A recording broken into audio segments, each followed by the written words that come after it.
Yes, I do. She's, yeah, I didn't mean to point. She's Miss Bear.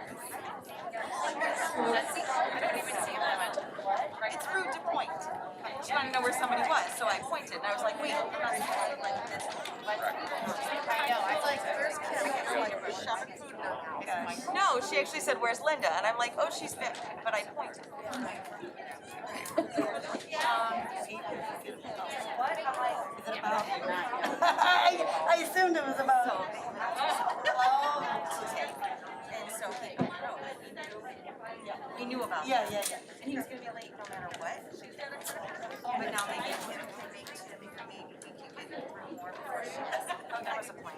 We'll figure it out. And if we're not here until 11, Oh gosh, awesome. please. What did you say? That would be awesome. We're not here till 11. What did you say? I said if we're not, that would be awesome. Yes, please. If we're not here till 10, let's work 8. towards that. I thought we're leaving at That's a 8. goal. 8 o'clock. That makes me want to turn it back on. Okay, I'm gonna call Claudia.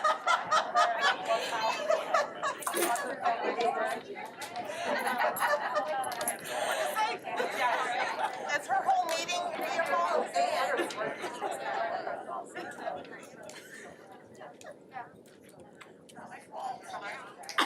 Oh my gosh, you're so lucky. Are you ready? I am. I will put you on mute until I'm called. Oh, awesome. Thank you, dear. Okay. Are we ready?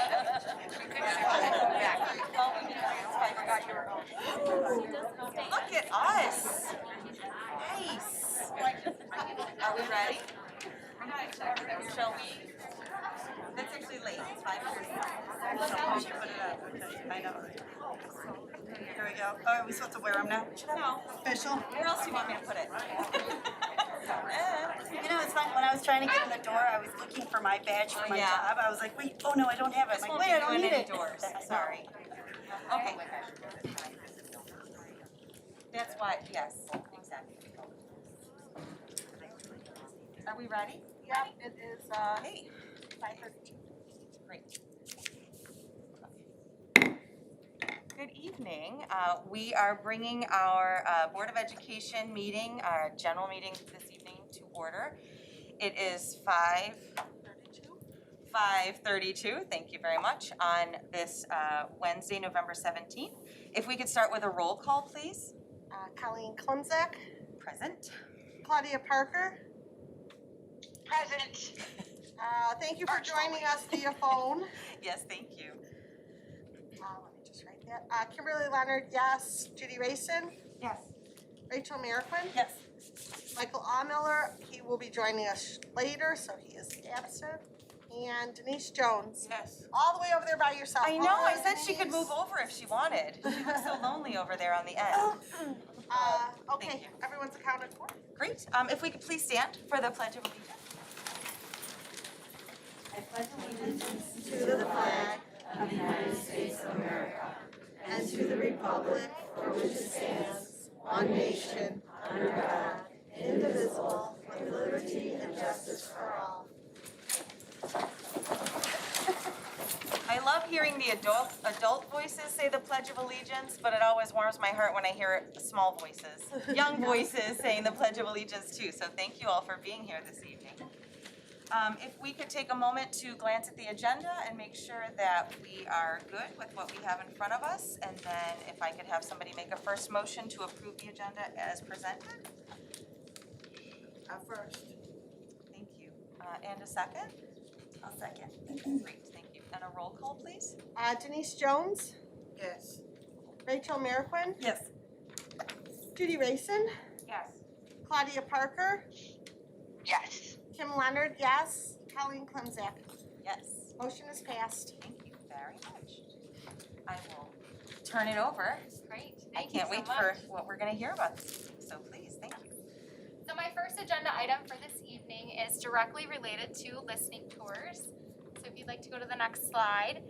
Tonight, we are going to present out, and this is just me, not me independently, but members of the staff, the teaching staff who have been directly involved in providing feedback in relationship to next steps in the district. So early this fall, we had the opportunity to visit each individual school and ask targeted questions in relationship to teaching and learning practices and priorities that we want to address as a district. You can click to the next slide. So this really goes along with my leadership style in relationship to central office. So if you recall, during my Institute Day, I really specified the importance of a central office employee really listening to and responding to the needs of staff. So as a result, we addressed 4 targeted questions at all 5 individual buildings. And these questions really related to what are our greatest strengths? What do we do well here in Evergreen Park? What areas should we prioritize as a district? Where do you wish to see teaching and learning practices in 3 years? And how do we include teacher voice in the decision-making process?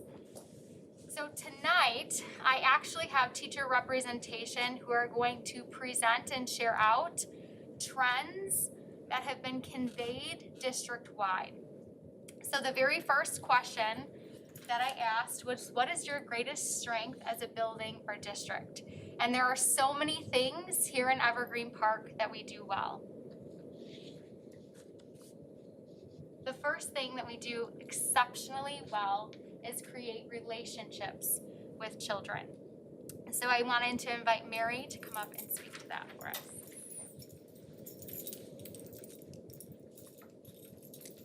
Would it be okay if I stand over here? I hate having my back. No, of to you. course. Oh, no, Yeah. that works. Thank you for thinking of I'm that. loud enough, so you, I can project.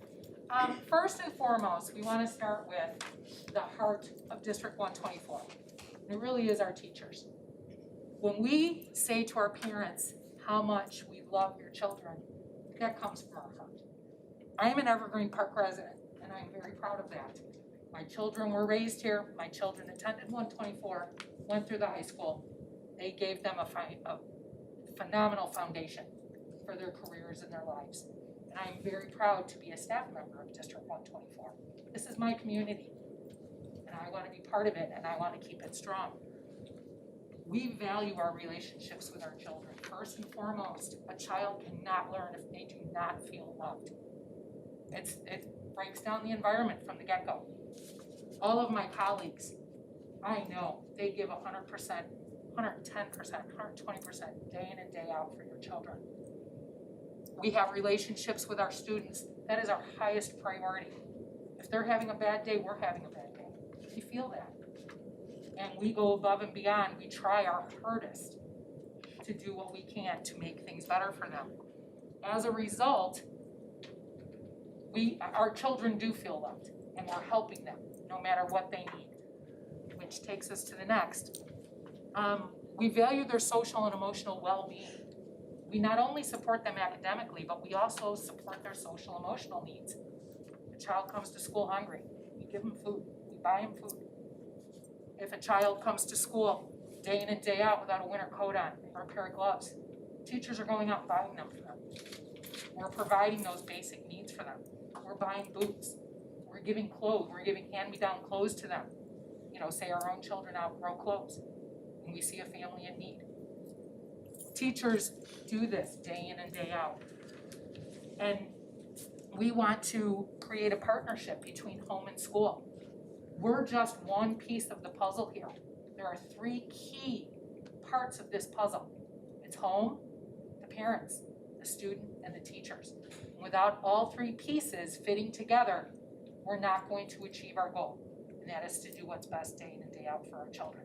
They truly are the heart of us. And I know sometimes we get very passionate, and we get passionate because we want things that are gonna work for our kids, and I call them my kids because they are my kids. And I see them, I'm at Northeast, and I see them little. When I see them at the high school and what they're accomplishing, and beyond high school, I still keep in touch with a lot of my students, and I am so proud. It makes me so proud to see what they're achieving in their lives, and that started here. So when you see us getting passionate about things that are working and not working, please don't misinterpret that as being complaining or whining. It's just our passion that we're trying to do the best for our kids. And that takes us on to our next person, Yes, thank you. who is Sarah. So besides relationships with students, we also exceptionally value the relationship that teachers have with one another, and Sarah's gonna speak to that. So mine is on teacher collaboration. And teachers struggle to find time to collaborate. We collaborate in the morning before school, at lunch, in the hallway, in the copy machine, in the lounge, after school, via text. We're always trying to find time to collaborate. And when teachers have a chance to collaborate, our lessons and instruction have more of an impact and result for our students. As our ideas grow, our students flourish. We as teachers want a chance to discuss successful strategies with each other, and we want it at all levels. We need to collaborate with last year's teachers and our teams at our buildings and as a district altogether. And our conversations among our peers is indisposable. Time set aside to discuss common assessments, curriculum, best practices, and in general, great ideas that work are invaluable to our teachers. So thank you for your continued support in giving us the time and opportunity to work together to build successful and impactful connections. Thank you, Sarah. So I wanted to draw a connection to not just listening tours, but our 5 essential surveys is also stating that same information. And it's this concept of teacher to teacher trust. Teachers trust each other and they value the opinions that their colleagues have. And we want to look at the opportunity to really capitalize on them having the opportunities to collaborate on a regular basis. So that leads us to question 2. What should we prioritize as a district? And Julie is going to start us with our priorities.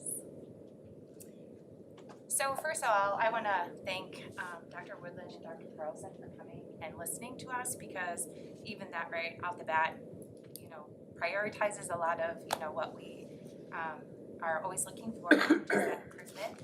So overwhelmingly, when they came as teachers, we do have those strong relationships, not only with each other, but with our students.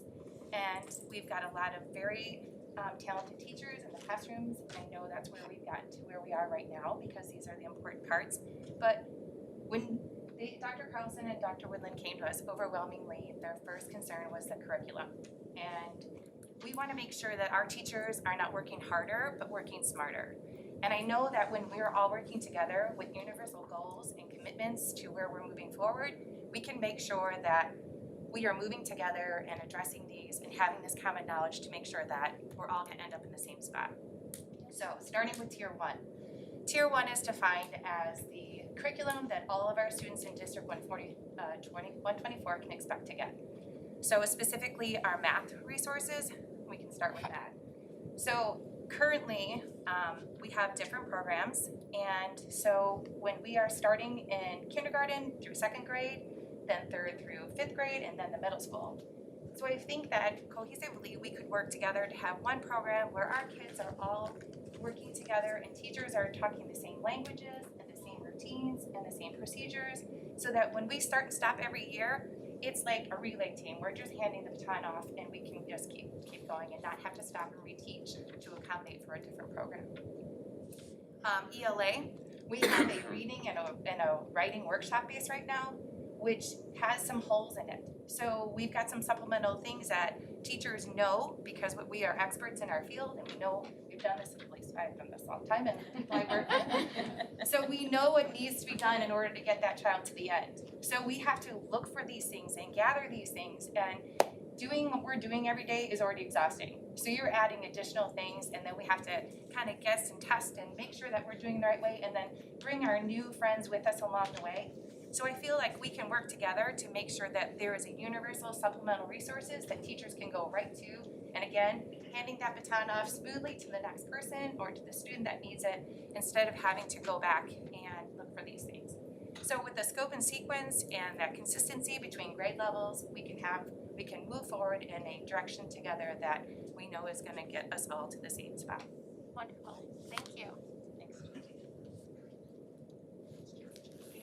next topic is Linda, another teacher who really has strong focus on foundational skills, and she's gonna speak to the differences between the two of them. Good evening, everybody, and thank you for this opportunity to collaborate and work together.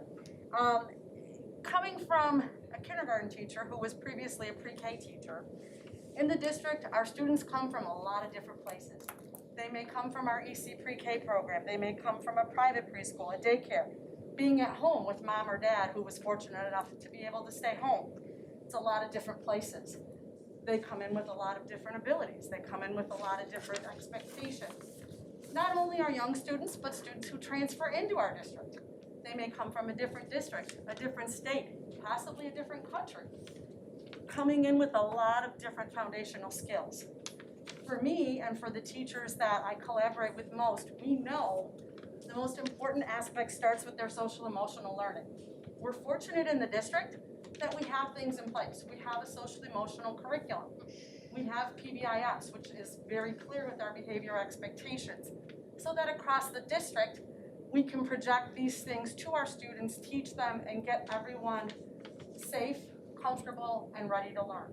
Once that takes place, we work on where are they? Where are their skills? There's screenings that take place to find out what types of motor skills do these children have. Do they know their letters? Do they know their sounds? Can they follow directions? It takes a lot of work initially to get to know our children because we need to know them before we can teach them. And kindergarten teachers working together, each grade level. When they leave kindergarten, we don't forget. We check in with the first grade teachers. First grade teachers check in with the second grade teachers. And the reverse. Hey, how did so-and-so do with this last year? It's a lot of collaboration and it's a lot of work together, leading towards these foundational skills that don't end in early childhood. They're moving on. If a student transfers in second, third, or fourth grade, they're not always at the second, third, or fourth grade level. So teachers working together with resources available, the new coaching model that we have, the interventionists and the coaches that are here to help us. It's very promising that the district is moving towards a place of allowing this collaboration and being here with us and for us to get our children to where they need to be so they can continue to grow and be successful. So once these skills are reached, we can keep them moving even further. Thank you. Thanks, Linda. Next, Emily and Cindy.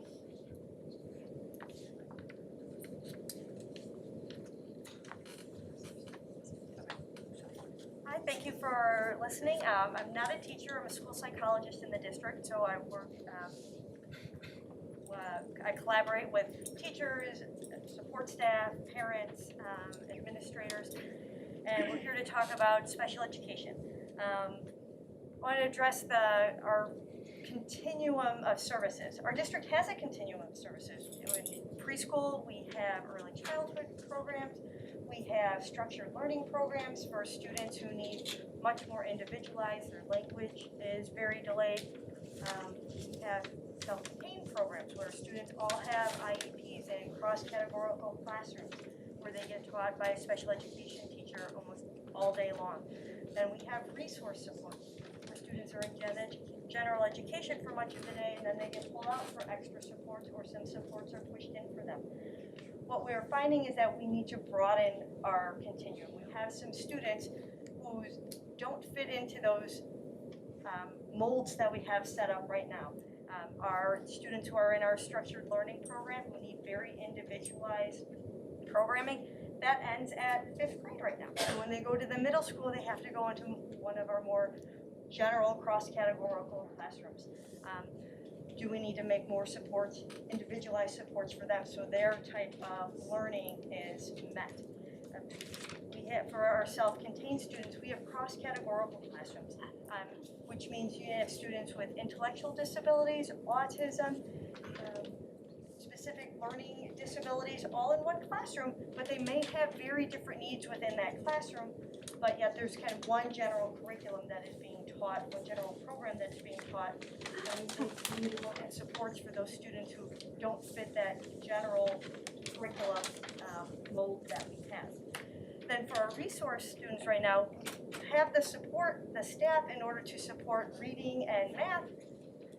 For most students in the school, and I'm speaking elementary, I don't have as much experience for the middle school, but what we're missing is time in the resource teacher's day or the extra personnel in order to expand it to address those other skills that we have, language arts, written expression, those classroom functional skills, executive functioning, study skills, all of those things that students need additional support in, but there's not enough time in the day for a resource teacher, just based on the number of the number of grade levels they're servicing or when certain subjects happen. So we need to just look at expanding our services. We do have a continuum. We want to look to expand it to make sure our IEPs, our individualized education plans, can be as individualized as possible. Is it realistic to think everyone is going to get their own individual teacher and very specific curriculum? No, we need to be realistic and look across the broadband, but we do have room for improvement to be making more adjustments. And then as we do that, developing pamphlets or just communication with parents, the community in general, and staff across the district, what programming is available. So everybody knows these programs are available, possibly where they are, because they may change building to building, year to year, based on needs. And so that way there's clear communication between the entire community of what supports are available for our students. So Michelle, I just want to say again, thank you, Dr. Woodland, Dr. Carlson, for coming and listening, because we are here because we want to make sure that every child learns each and every day. So some of the trends that Dr. Woodland and Dr. Carlson had heard that the staff reporting is that we just need opportunities and collaboration time to ensure all students are placed in programs with their individual needs and characteristics and set in mind. Also, that all staff is fully committed to be working with other teachers and paraprofessionals as needed. We understand that this is not an easy undertaking. The programming need to adapt and change based on each child's need each school year. In turn, Dr. Woodland heard through the listening tours, the special education program needs to have each program needs to have a scope and a sequence that is individualized to each program. I know others and myself look forward to working with administration to making sure all students' needs are met in all the programs that we can provide here at District 124. Thank you. Thank you so much. Very much.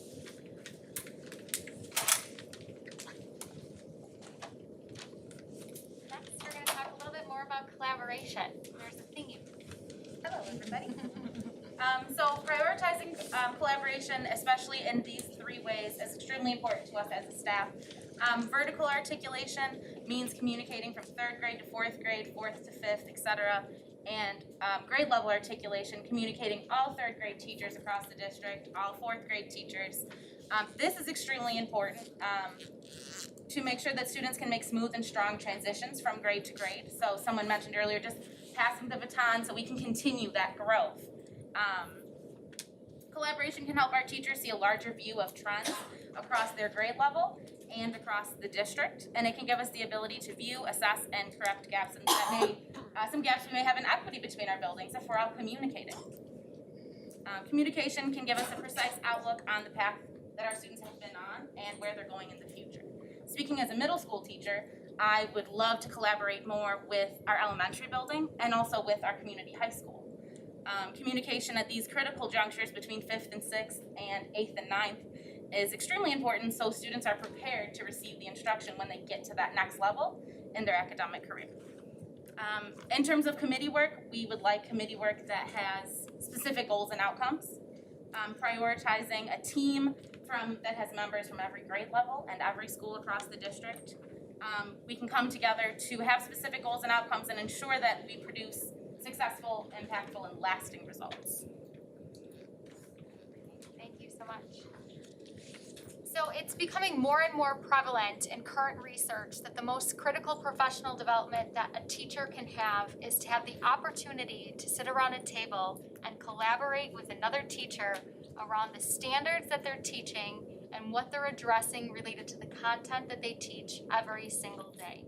And so what teachers are really saying to me is that they need and want opportunities to collaborate with one another based on high priorities, and research 120% supports it, And not only does it support it, it's the only type of professional development that actually has a solid impact on student learning.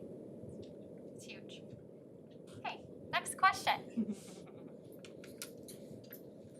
So where do we want to see the district in 3 years, right? Because that's the most important thing. So here's Miss Patty. Although she might be on, are you gonna be on a beach in 3 years? After this. I'm not as eloquent as my colleagues in their ability to just talk directly. I had to really think about this question for a long time. You kind of set that on my plate yesterday, and I'm thinking, where am I gonna go with this, and how am I going to articulate this in a fashion that is going to make sense to myself, but also to you. So forgive me if I read most of my notes. Okay, at the last board meeting, there was a discussion regarding the needs and wants in each building. All too often, needs and wants are not in line. I know when I go shopping, my needs and wants. Aptly said.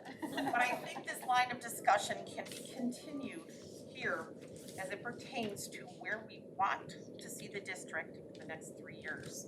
So let's begin with equity and access. For me, equity and equality are often mixed into the same thought process. Equality equals sameness. Essentially, equality in education means that every student gets the same resources and opportunities, funding, materials, facilities, equipment. On the other hand, equity equals fairness. Equity provides students with resources that fit their circumstances.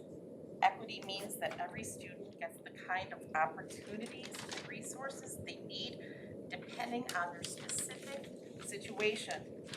Students with learning disabilities need more support. Students who have not had the same opportunities need additional help to get on track with their peers. Equality is a horizontal line. All children are on the same playing field. But equity is that vertical line where children are seen as individuals. And this vertical line of equity is much more complex. One of my needs at the beginning of each year is to develop a true understanding of my students on a personal level. On the first day of school, I always go in and I ask my students, why are you here? The kind of kindergarten 5-year-olds, they're like, So I always make this little flow chart and it kind of says, I need to learn my letters. I need to learn to read, practice my numbers, make friends. My mom said so. One of my favorites is, I don't know. And finally, as one of my students poignantly stated, so I don't go to jail. Oh. Let's think about that for a minute. Yeah. At first, we might laugh, but when we really begin to think, that's what they're thinking at this time. Every single one of them is coming in with a different idea. Educational equity recognizes that equal assistance doesn't result in equal educational opportunities and outcomes. Equity recognizes that students need and deserve access to assistance. Equity needs to be a constant in our conversations. As we look deeper into our understanding of the district's goals, many of us want to know, where are we going as a whole? And how are we going to get there? 4 unique schools at the same time end and merge as central. Every teacher in the district has their own style, personality, and the same can be said about each building in the district. For the most part, our equality is the same, but our equity is different. We want the board to know the teacher involvement, teacher articulation without retribution is not a need, not just a want, or is a need, it's a need, not just a want. we all want to build a culture of trust and collaboration. We, the teachers, want this. So when we ask you the question, or you ask us the question, where do you want to see the district in 3 years? I hope we can say that Evergreen Park has a framework and support system that support clear district goals that will level the playing field for all children so that when they leave District 124, they feel well prepared to take on the challenges they face. Thank you.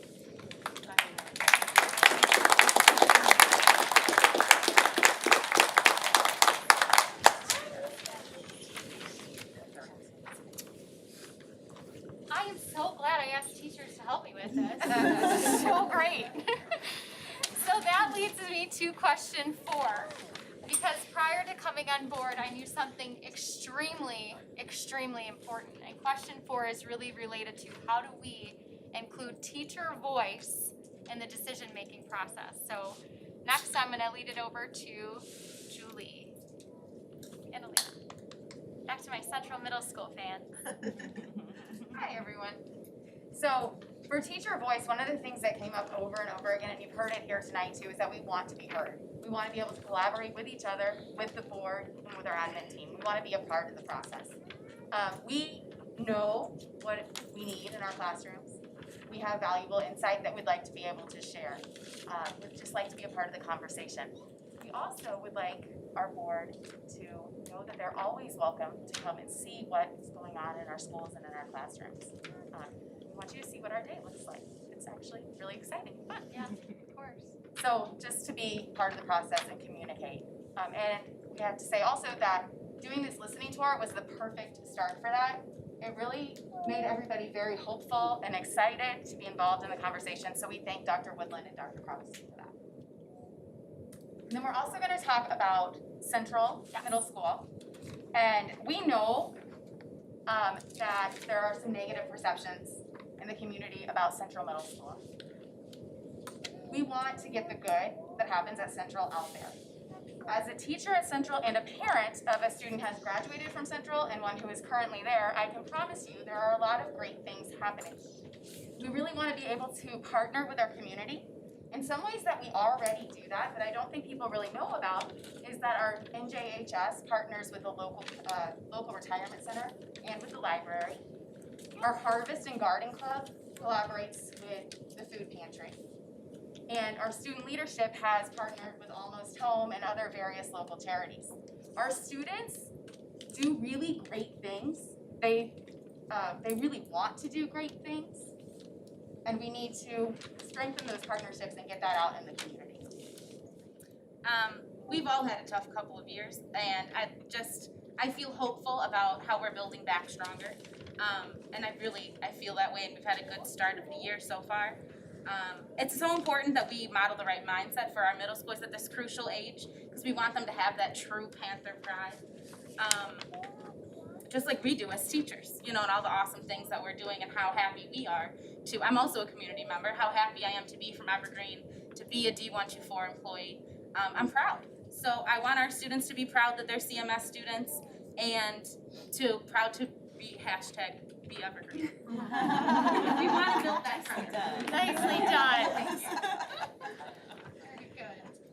I wanted them to both speak to me that Central Middle School's listening tour was very common themes, but the fact that the teachers sat in front of me, the entire staff, and said that they wanted to change the community perception of Central Middle School, to me is so valuable. And the fact that they want to be directly involved in that process, to understand that there are so many valuable things that are currently happening at Central, and how do we convey that properly to our community.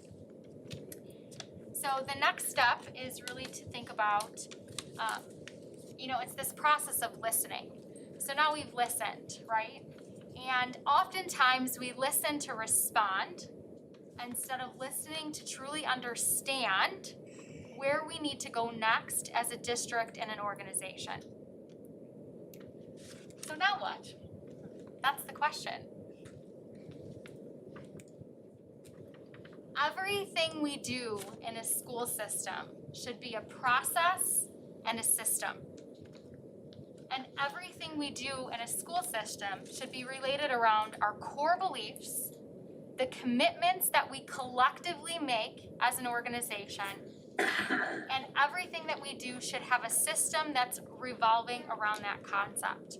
So I'm gonna give you an example. So say, for example, our teachers say they wanna really focus on foundational skills. We're gonna drive at core beliefs related to foundational skills instruction. Create commitments related to that. Drive our curriculum processes down that topic. Support implementation plans.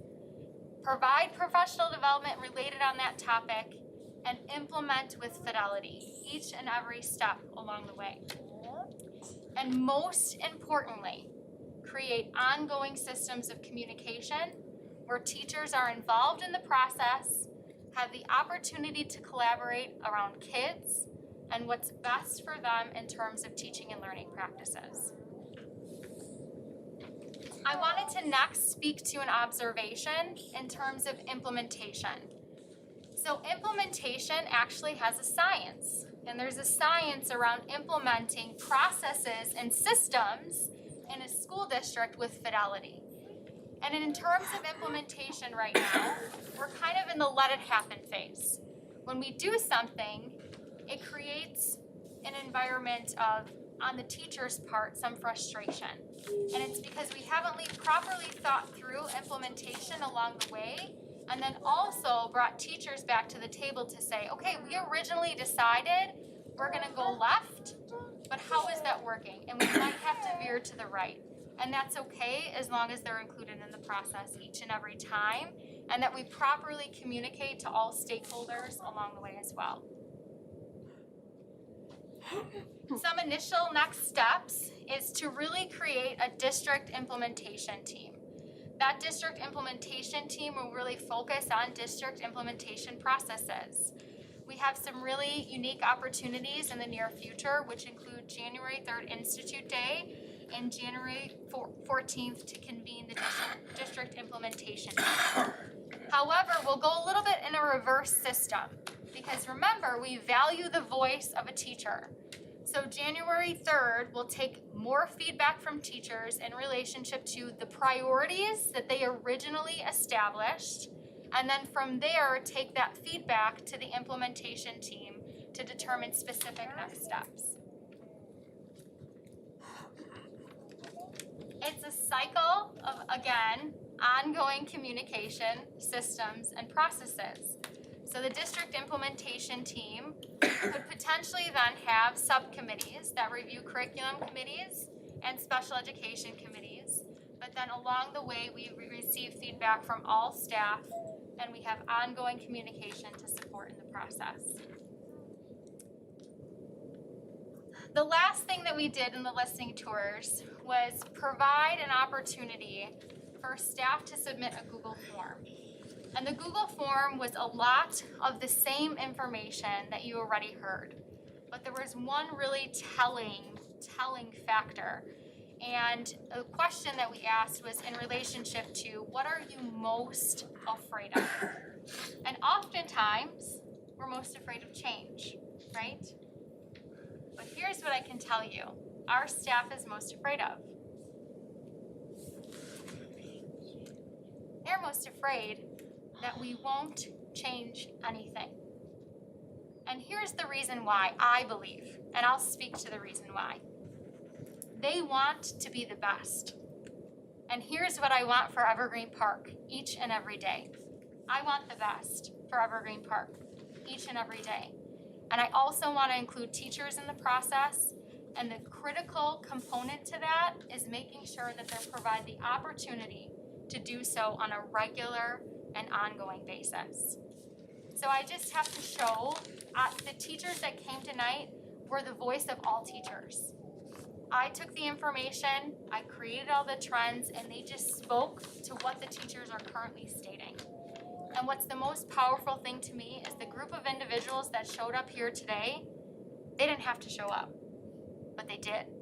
And they did, and it's because they care to be involved, and they care about the kids in their classroom, and they care about the well-being of this district. So I just have to say thank you so much, And thank you so much for everything that you shared tonight because it's extremely valuable to our success.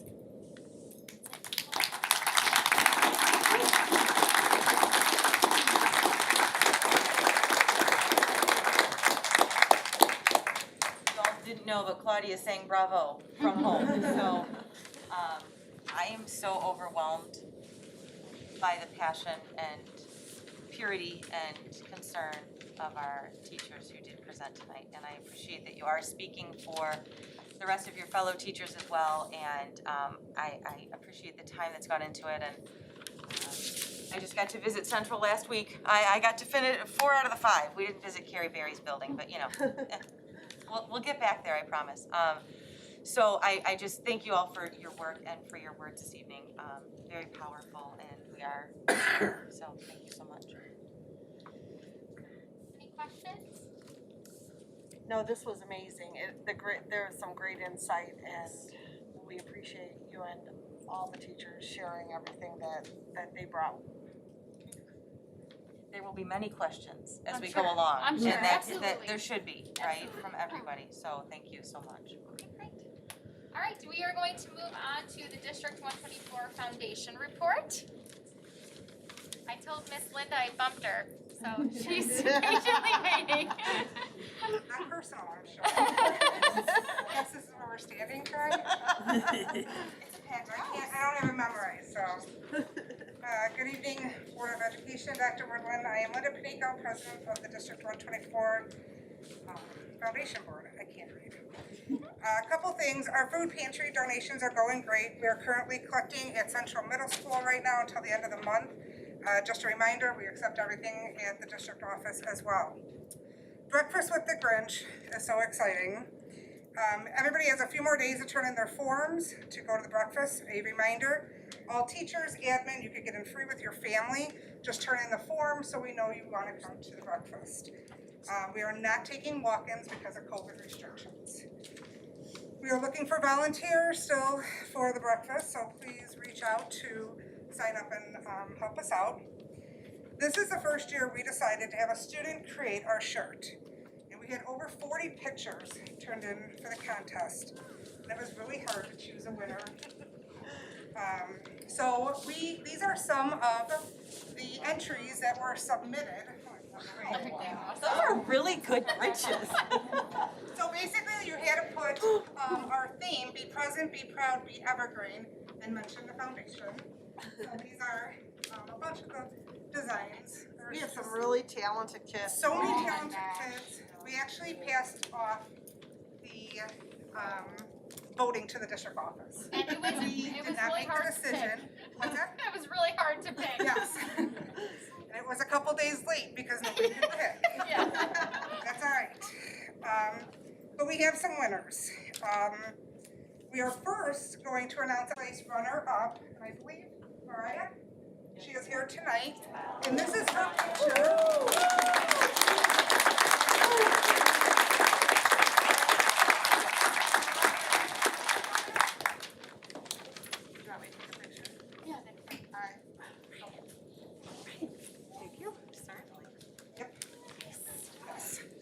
So we framed her picture for her. There's a little card here. We're gonna take a picture. Move all the way back for me. Come on this way. Congratulations! Well done. Stand in the middle. Aw. All right, ready? 1, 2, 3, smile. There we go. And this is for you also. Oh, what's that? Very cool. All right, congratulations.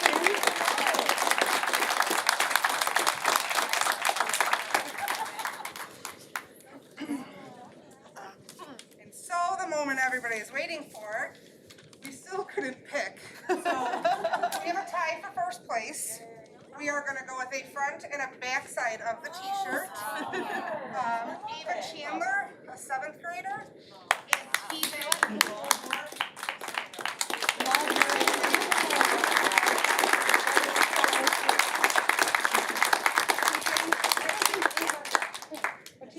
Ava? Oh, you are here. Yeah. Come on up. Congratulations! Good looking pile of pancakes there. So awesome! Well done, way to go. Thank you, my goodness. I just wanna make sure. Get a stay and smile. You're gonna have to take your picture, honey. Yeah, picture time. You're not getting out of this. Go over a little bit. There you go, perfect. Well done. See it? There we go. Great job. All right, congratulations.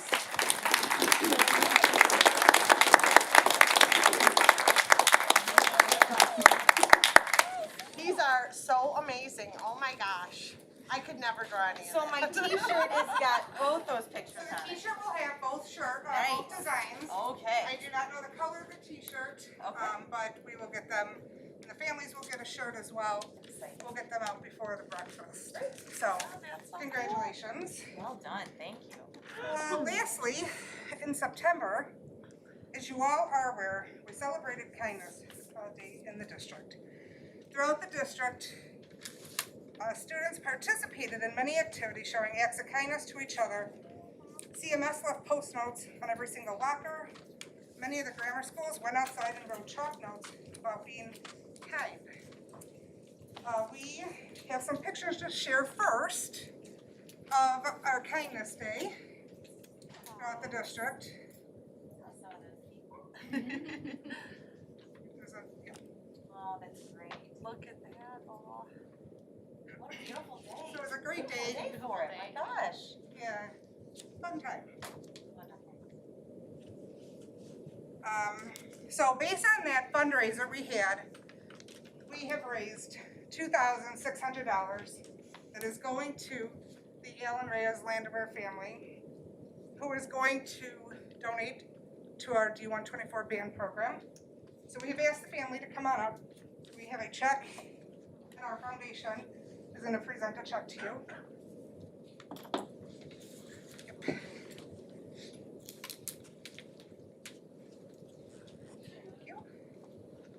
Board. You want to give some of your phone? We'll take a picture for you. No, we'll send your pictures. This is you guys can hold it. And just for the rest of the board.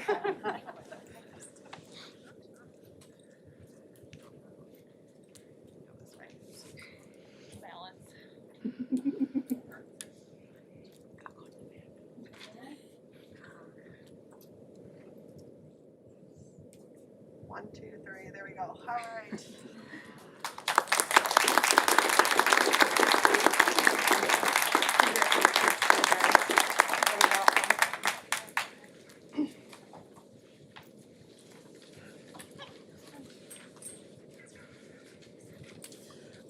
So, thank you so much for coming, and we are so grateful that you are still in our lives every day, and Continuing to do the good things Yes. that you're doing, so it means a lot to all of us. Thank you supporting very our much. music and band. You know, one of the music teachers, because we asked him, last year, what were you able to do with the funds? And he replied, they were able to purchase 2 flutes, 2 clarinets, 2 alto saxophones, 1 trombone. They were able to pay for the repairs of 1 school trumpet and 2 tubas. We also paid for drumsticks, xylophone mallets, saxophone neck straps, and clarinet reeds for students who couldn't afford their own. Again, it's our hope. Ellen loved band so much, and we want every child to have the opportunity to learn an instrument and not have any financial worries for that child or their parents. So we'll continue to do this as long as we can. So. Well, we are very grateful.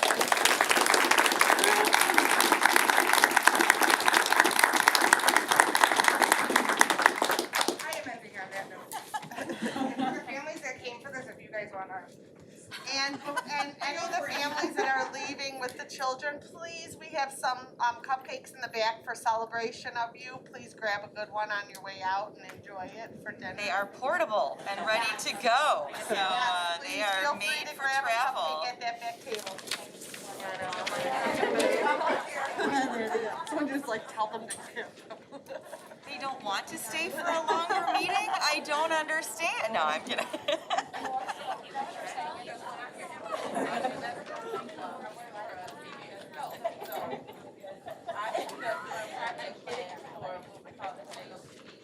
Between the state, the health plan, and Portland. So I'm looking forward to rolling out for you all in the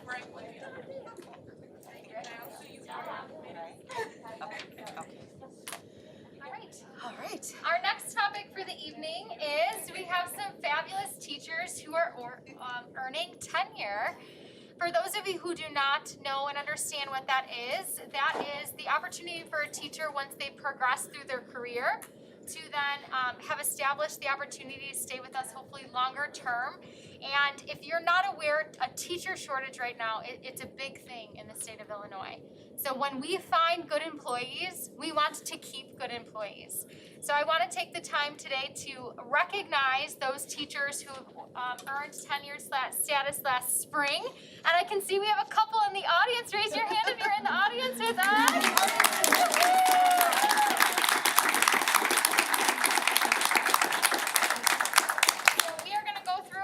Your certificate of recognition. So if you can cut up first, we have Natalie. Or is it Natalia? Can you say your last name for me? Barajas. Okay, and where do you teach again? Central Middle School. Central Middle School. Well, thank you so much. Yeah. Yeah, Central's right. Love it. Love it, love it. So great. Congratulations. Taking lots of pictures tonight. We're gonna push you all over the website. How do you feel about that? Did you sign up for that? Did you agree to that? Well, we're glad you're here. Bree Billow, she's currently on maternity leave, so we will make sure that she receives that. Sarah. Hey, Sarah, let's go.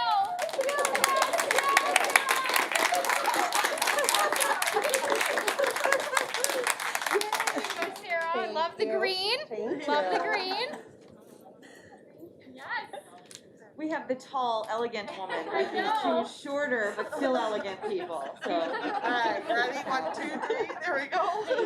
Always, always. Congratulations, Elena. Congratulations. Look at how that worked out. I didn't even plan that, but it's perfect. Congratulations. You ready? Here we go. There we go. Jessica with us today. Congratulations, Jessica. Where are you at again? Remind me. Central. We have a great Central turnout. Are we ready? Here we go. Thank you so much for coming. Thank you. Lisa.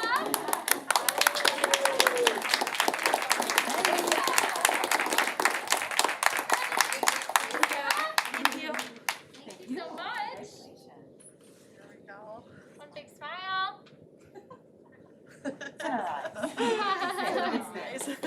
And then Sarah. Sarah.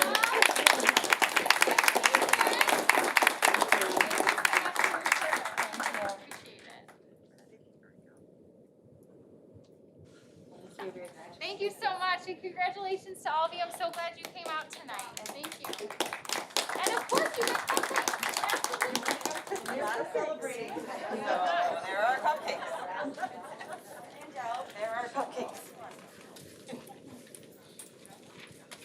Hey, next, we have more recognition. So November 15th is a board, think of board member. And I thought about years of service and all these creative ideas. And I thought to myself, I cannot do this nearly as well as kids can. So we put together just a quick and fun and exciting video to show our appreciation to you. So. It might seem crazy what I'm about to say. Sunshine, she's here, you can take a break. No.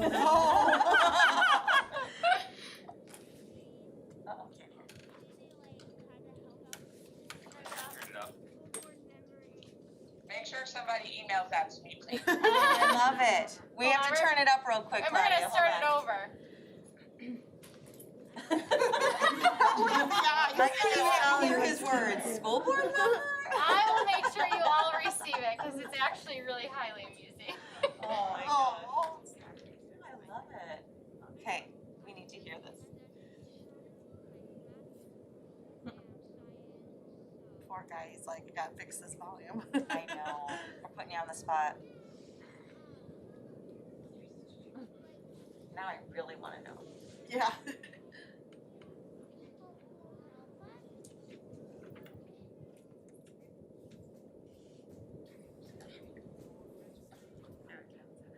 Nope. Now you muted us. Just kidding. You just muted us. No, it keeps muting itself. Oh, well, that's rude. Okay.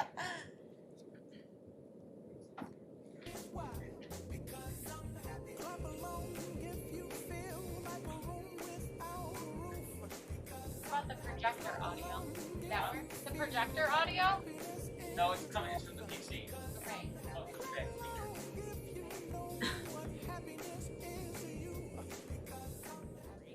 They work for free? Wow, that's amazing. No way. I can't believe that. I don't Do it for free?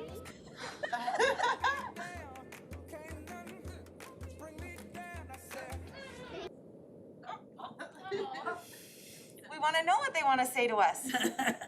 You wanna start it over? That's hilarious. How many kids did you get to collaborate on that? That's so A funny. lot. We just kept taking videos. That's This was like an afternoon. It was super fun. They are so cute. They have no idea.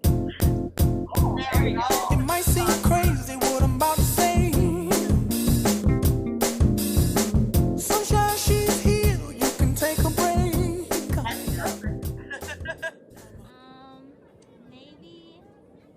Maybe they like kind of help out with the school mix. I think a school board member is a student council person. Oh. I've never heard of it, but I don't know what it is. A school member is a student that goes to the school. Board member is like a student council or something. I'm guessing it has education on it, like math and These are science. The people who like teach people who help us. Oh, these are so sweet. Oh my gosh, that's hysterical. No offense to you, don't waste your time. Here's why. Because I'm happy. Clap along if you feel like a room without a roof. Because I'm happy. Clap along if you feel like happiness is the truth. What happiness is to you. They work for free?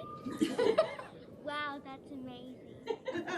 No way. Can't believe that. Wow, free. Do it for free?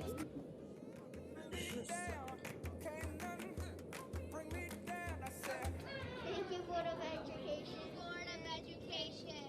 Thank you for volunteering.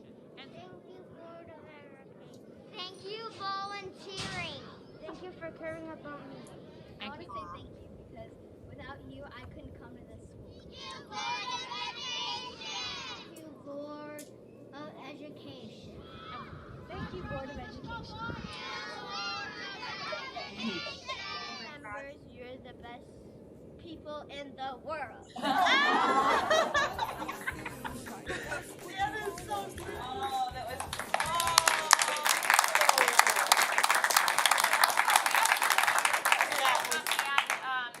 I just want to say thank you for your service and thank you for everything that you do each and every day because it absolutely does make a difference. And although that maybe a child couldn't verbalize it, I absolutely do know you do, and it makes an impact each and every day in order for us to move forward as an organization. So you have some lovely plants. I see. Yes, they are. They really Thank are you. lovely too. And then we also have plaques, and I thought Claudia, they're beautiful. they're beautiful. I think she got hers today. Oh, that's true. She knew before we I got did. mine and the plant. It's so awesome. Thank you so She much. knew And thank first. you for incorporating the kids. I know, Of they were course, so of cute. course. We'll make sure you get it, Yes. yes. And here are your plaques. So I'm going to hand these out briefly. So Colleen, thank you so very much. Kim? We probably need a photo for Yes, we do absolutely. I'm gonna hold up my phone, Claudia, so they're gonna know you're there. No. Judy? Thank you. Right That video is darling. Michael and Denise. So Maybe I we could do a quick picture. Yes, that would be great. And I am so privileged and appreciative of the 6 people that I serve with to make us a 7-person whole. They're amazing. And they should be appreciated. Where do you want us to go behind you guys? Or Oh, there we go. Yeah, that'd be great. Okay. No, Michael's in the middle because he's the tall guy. It'll be like our group picture, Claudia, that you did for us, so. I got higher heels on today though, so. Are you smiling under there? Yeah, we're back here. here. Thank you so much. Okay.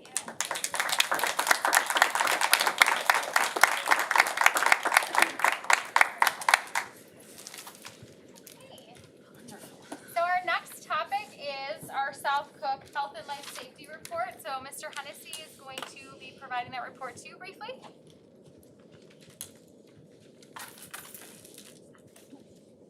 And there's actually a copy on your place setting as well. So last Friday, we had our annual health and life safety inspection with South Cook ISC. And once again, we got 100% compliance, no violations. Yes, nice job. This is our 5th year in a row, no violations. That's great. The inspectors were very impressed in how the schools looked. Everybody did a great job preparing. This year, it actually seemed easier. I think everyone's kind of getting used to what we're looking for and what not to do. And there was, from what I heard from my staff, it was much easier to maintain the health and life safety standards. And even before the inspection, just walking through the buildings, I think everything is slowly starting to be ingrained in everyone about cords and holding doors open and just simple stuff. But I just want to thank everyone, my staff, all the teachers, everyone just did a great job. So it's nice to be able to take these inspectors through the school, even through the district building, and not worry about what they're going to find behind the next door. I felt comfortable taking them anywhere they wanted to see because I knew we'd be okay. So that's about it. So another year down. And it's because we are well led as well, so thank you. Thank you. So that comes from, everything you do. comes from you and all that you do. Thank you. Yeah, that's great, good Yes, news. great shout out to him and his staff for all the hard work. Yes. Okay, next we have the businessman. Here comes Eric.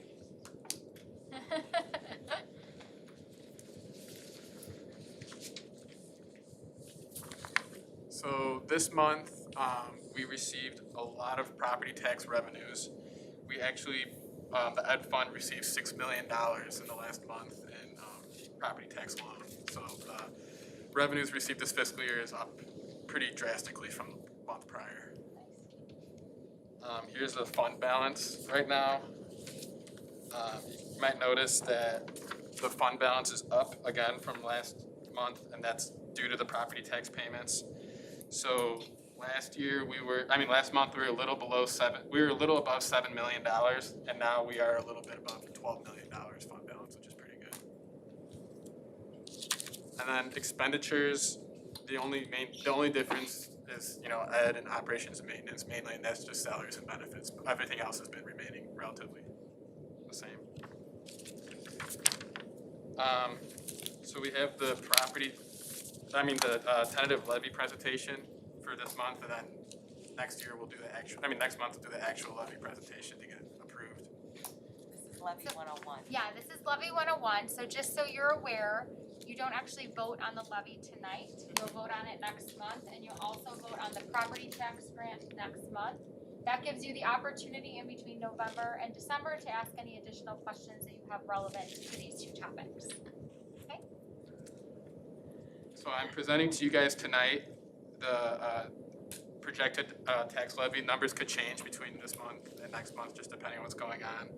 On December 15th, we will be adopting the 2021 tax levy, including all appropriate resolutions. Note that since levy request is less than 5% higher than the prior year's extension, the district is not required to hold a hearing. December 28th, 2021, the file is needed to, it is needed to be filed with the county clerk by that date. You'll see the levy request up here. Total levy request is $22,710,200, and this is how it's broken down. The max. So can I ask, how come, I'm so sorry. Yeah, very good. So the levy fund for the life safety fund's like just $100. Is that because if we need to, we can move money into that fund, or? So there's like, the business managers, like, they have to levy into all the funds because there's a fear that if you don't levy into a fund, then you can never levy into it again. Gotcha. So if you don't necessarily need any of the money in the fund, you still just do like $100 just to have that. Just to continue, okay. Yeah. Keep it open. Yeah. Thank you. We have the 2021 maximum tax increase by law of 1.4%, which was the CPI. So the way that you could increase from the prior extension to the current is it's either CPI or 5%, whatever's smaller. Right. So it's usually CPI that you can increase by, which is Consumer Price Index. So you can only do 1.4? This year, yes. That's the maximum that you can increase. We have the breakdown of revenues up here. You'll notice that the district is very dependent on real estate funds in order to run its operations.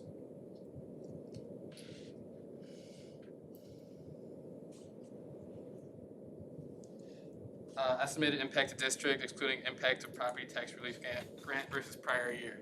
It is estimated that the tax extension for non-bond and interest funds will increase $312,000.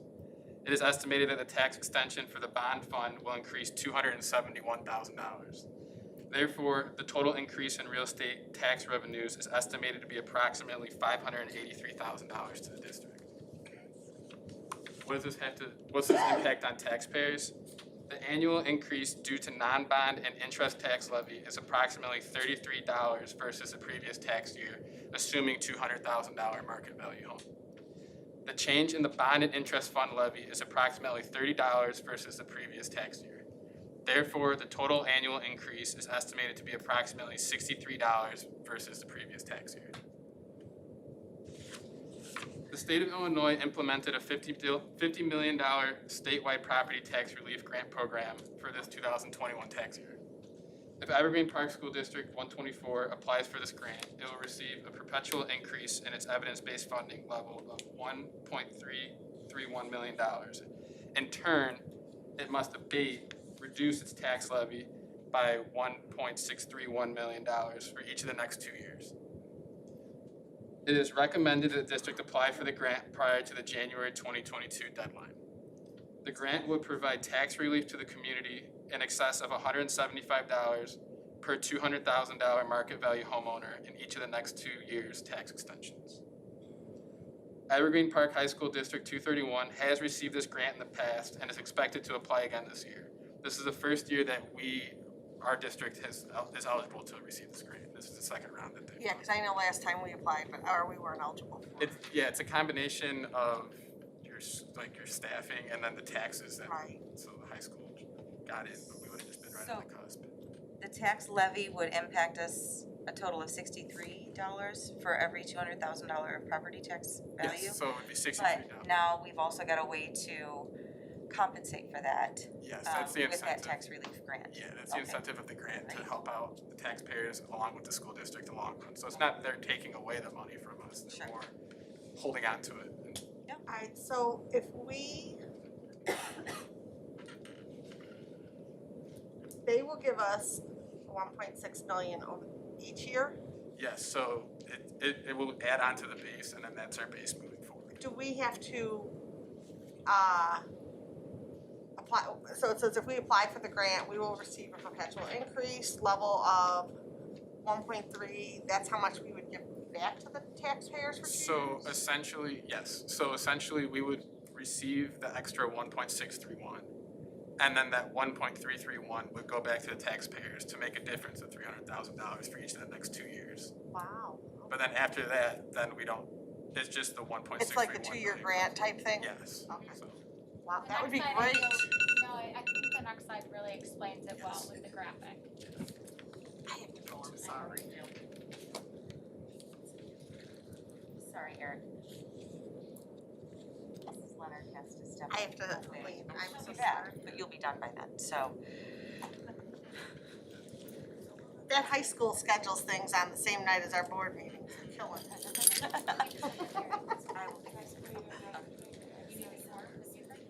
She's gonna give it to me. so if we were to do this property tax relief grant, even though it would be $63 more for each taxpayer for $200,000, against the $175 that they wouldn't have to pay, it's a difference of $112 that they wouldn't have to pay due to the grant Going back to the taxpayer. against the levy increase. And would you repeat what makes us eligible? I know you mentioned staffing, but like what aspect of staffing makes a district eligible for this? There's a combination, so the main idea is it's for the highest tax paying districts. Like, It's the 50 highest tax paid districts in the state of Illinois that makes us eligible. and then it's like based off of like, if you apply, then, you know, somebody doesn't apply, then it goes down to the next district until it's reached the whole $50 million. And so it's a combination of your staffing, your enrollment, but the main idea is the taxes. Because, you know, I was curious, why did the high school get this last time but not us? But it's just because the way that They have less staff than staffing we is do. different. Oh, So I could give you more information on that later. Okay, no, that's great, thank you. Here's a chart about how this would impact the district's financial conditions. Once a district is no longer mandated to abate its levy, it will have the option of using additional EBF dollars to do voluntary tax abatements or use the funds to help stabilize its financial conditions. This decision will not need to be considered until the 2023 tax levy. Can you go back then? And so, as you see on this graph, it shows the last one is 2027 and beyond. So it does set the base, and then if there was, I mean, I have no idea if there would be another grant, Your crystal ball, it would right? add on We can't top look of at that, that, sure. which is Nice, great, okay. that we would be receiving this revenue every year from now on, so it's a good grant. Finally, we received 3 FOIA requests in the last month, one from a Miss Bernadette Soto of Chicago Regional Council of Carpenters, one from a Mr. Vince Espy of Local Labs, and one from a Miss Adrienne Kyle, and these requests have been completed. Thank you so much. So in between November and December, we'll receive any follow-up questions that you have in relationship to the property tax grant, in relationship to the levy, and we'll follow up with you individually as well if you have any questions. Okay, and thank you for walking us through Of course. these new things. And the presentation was snazzy. Thank you, I appreciate it. I know you were working on, you know, doing your Oh, yeah, part the to. spins. I know, Thank you. well, all around, well done, so thank you so much. Okay, that's a lot to think about. Yeah, there's a lot. Okay. Hi. I'm quick and not that complicated. I wanted to talk a little bit about the remote supports that we are offering for our students this year.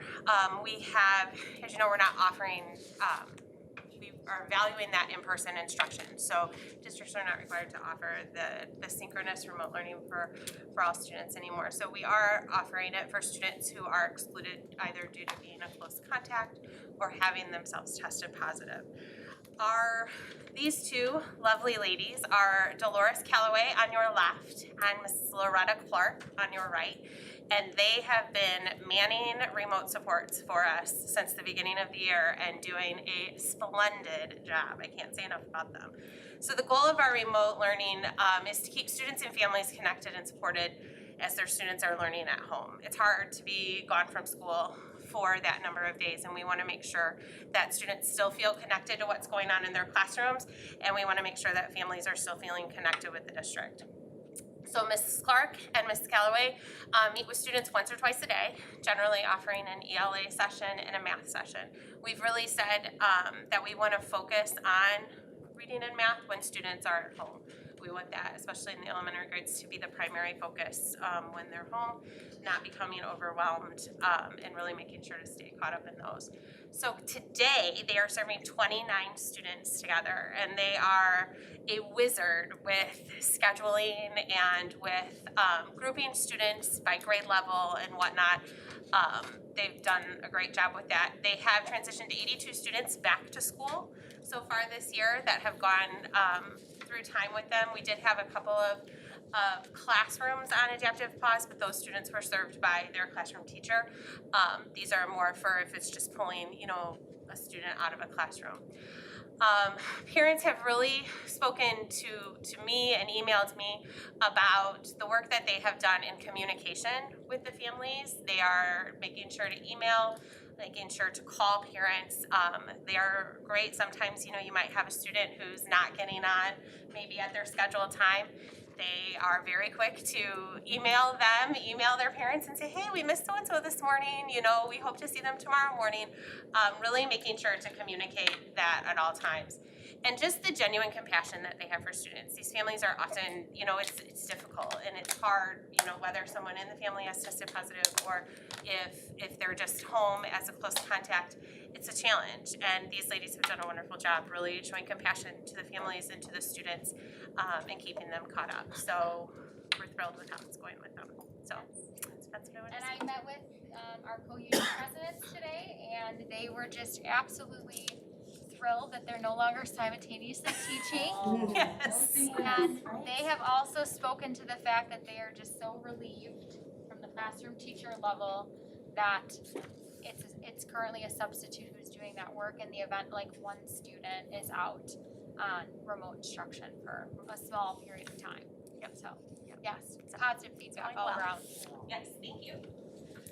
It's a lot to juggle. It is. 29 students, that's great. Wonderful. All right. Next, we have Miss Kathleen Prado. She's going to speak to a particular grant in relationship to mental health awareness, and we're excited to hear from her. Hi. So I started doing some work at the beginning of this year with the social workers and doing some training on PBIS and just how we're going to roll out some of the PBIS framework. And then I came across this community partnership grant, and I sent it to Dr. Woodland and said, "Is this something we're interested in?" She said, "Sure, go ahead and pursue it." So you can go. So this is under the same. It's a federal program similar to ESSER, so it's the same kind of funds that so it's really for closing the gaps that were created due to the pandemic.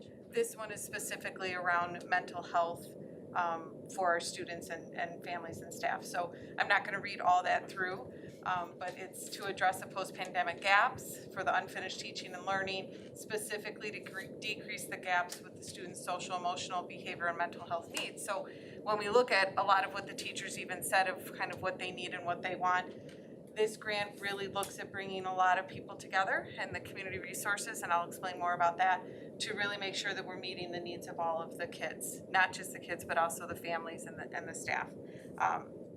So it allows for us to use funds to partner with community resources so that to bring them into the district. So I have, is it on the next one? The next one, this PBIS started this integrated systems framework before the pandemic even hit, so it's kind of funny that this all happened. They wrote a federal grant for beginning and developing the systems framework, really looking at the PBIS framework, but then building in the mental health aspects and those social emotional learning needs of the students. So they started this work before, and then up comes a pandemic, and it's like they were ready to roll this out in a way that meant something very different to districts after the pandemic.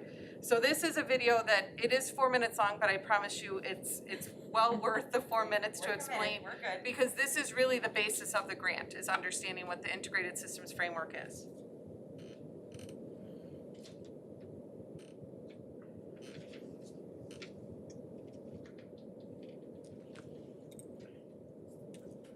It has never been more clear that we need a new response to meet the mental health needs of our youth. The social, emotional, behavioral needs of students has never been more prevalent in our country, and the need continues to grow. Suicide has gone from the 4th leading cause of death to the 2nd leading cause of death among youth and young adults.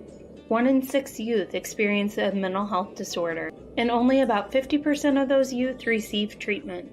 Lack of student access to treatment leaves schools as informal mental health providers, which is okay because school mental health research says youth are more likely to complete treatment when offered in school settings.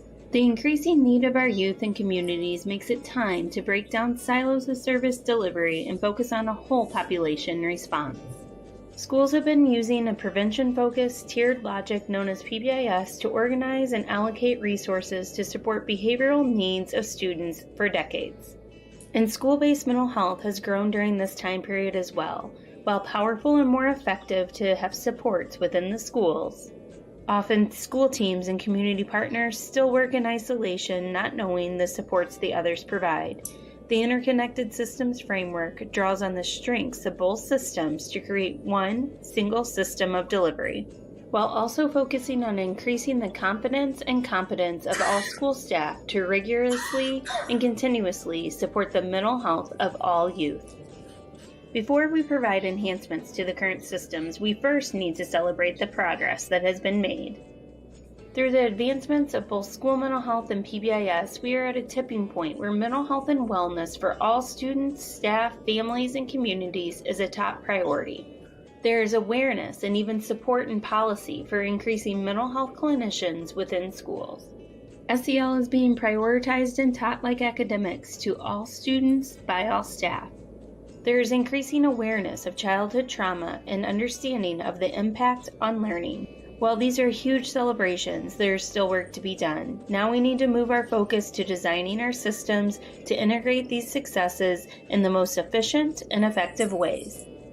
First, we must alter our systems so that we utilize the social, emotional, and behavioral expertise of school and community clinicians on teams, who are selecting evidence-based practices together that align with the need of the community, the resources available, and the capacity to implement.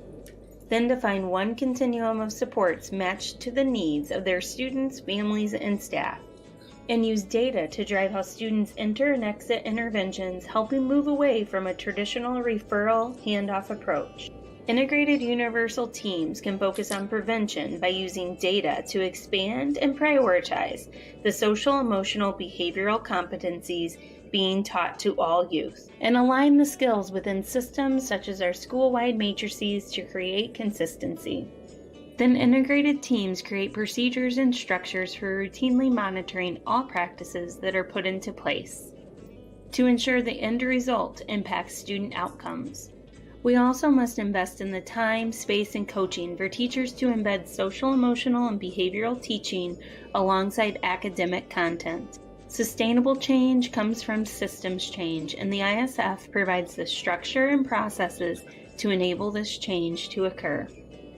If you are ready to begin an integrated way of work, see video 2 for an introduction to using the tools and resources available within Volume 2, an implementation guide.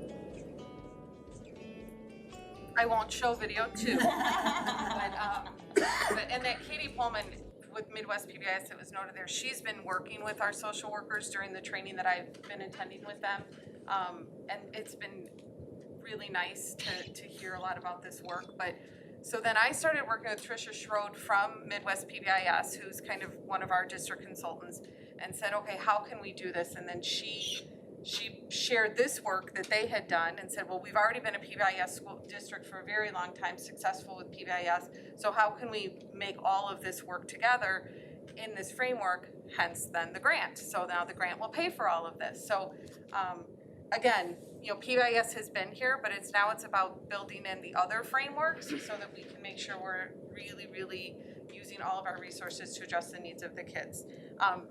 You want to take off, go to my next slide.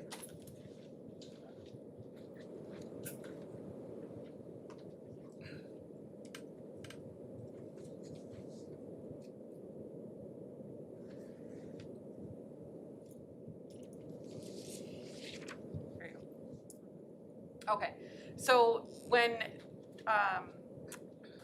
Tricia and I were working on how can we make this roll out and how can we do this, and we thought about partners, and I immediately thought of the Center for Self-Actualization, Tammy Bell's practice right on 95th Street across from Central. She's done, she's been we've consulted with her, we've reached out to her. So I reached out to her first and said, what do you think about partnering? And she was beyond ecstatic. I've been waiting to get in the buildings, and really do some more work. So that's our first partner, or our second partner. And then the Evergreen Park Library, which is kind of the hub of a lot of what happens in the community. So we said, how can we utilize those three places? So Midwest PBIS, their partnership will be the training on the integrated framework, which will be, I'm assuming, and these are all, once we get awarded the money, then we'll plan some of those other future things, but the PBIS coaches groups in each of the buildings and the principals, and making sure that we all really, really understand that framework, so then we can bring that back to the buildings. We're also paying for them to do coaching and evaluation of the grant throughout the course of the grant. For the Center for Self-Actualization, this one's so exciting to me. They actually will have someone from their team, so an outside clinician, sitting on the building teams, giving their input and their advice and helping us with making decisions about what's best for kids, and actually provide service for kids with us. So we all know we're all stretched thin with how much we can support the students. This gives us an added person or two or three or however many we want to put in, to actually see kids in small groups or help the teachers with strategies, but be a member of the team. It's all about sitting at the table together and making sure that we're looking at, here are the issues we're seeing, here's all the resources we can pull in to support them. And then the library, Frank, I don't know if everyone has met Frank Murray, the new library. He's awesome. He's awesome. He's a parent of Matt's, but he's awesome. He's been so excited to working, and he actually, ironically, before I approached them about the grant, he and Tammy had already met up at some village something and talked about this, so it was like, now we just kind of gave them the avenue to do this. But he's really excited about purchasing materials that can be in the library, like some stations and centers and stuff where the kids can go. Some structured programs. We know that sometimes our middle school kids like to go there after school as kind of their place to stop before they go home, and they need a little structure around what kind of things they can do there. We talked about hosting some parent programs, so if maybe Tammy's group was going to do a parent workshop, we could use the space at the library to do that. They could then also offer daycare for the younger kids, so parents could make it more accessible for the parents to actually come and take advantage of those things. And then also books and different things that we could purchase for the library through the grant. Another purchase service that we're going to do, purchase with this grant, but not necessarily partner, they won't necessarily sit at the team, but Advocate Aurora Health, which we've done some work with them over the last couple of years with them coming out and speaking to our parents. We're going to purchase the Student Family Assistant Program, which kind of is like an employees have the assistant program, but it's for the families. Now here's the thing, so we're gonna pay for this through the grant. We just have to get them to utilize it. So we're gonna have to really speak it up, talk it up in the buildings and through our work. And when we have these conversations with the parents, know that it's here because it's for anyone living in their house. And it's not just social emotional, it could be financial assistance, drug assistance, like anything that they're struggling with, just like a employee assistant program, but it's for anybody living in that household of our students, which is really a huge outreach. So again, not necessarily one of the partners, but a service that we're gonna purchase. And we did meet with them too, and they agreed that that's probably the best use of their time, is to be a resource for us to purchase. So then the last slide, thank you. So the grant is $250,000 per year for 2 years. So it won't be awarded until February, but Eric, I'm gonna try and explain this, which you probably won't, but it's level funding also like with ESSA right now. So even though we didn't spend all the money, it's not really gonna go away. They're not gonna say that, but it's like, they are saying that it's level funding. So they'll level us out at some point. So we still get the whole $250 for this year. And then we just have to kind of check off, yep, we're interested in doing it again. As long as we hold up our end of the bargain, then they'll fund it for an additional year. So what that $250,000 will cover is the cost for Midwest PBIS to do all of their training and teaming and all that, be part of our team. The Center for Self-Actualization, actual therapists that will become part of the teams in each of our buildings.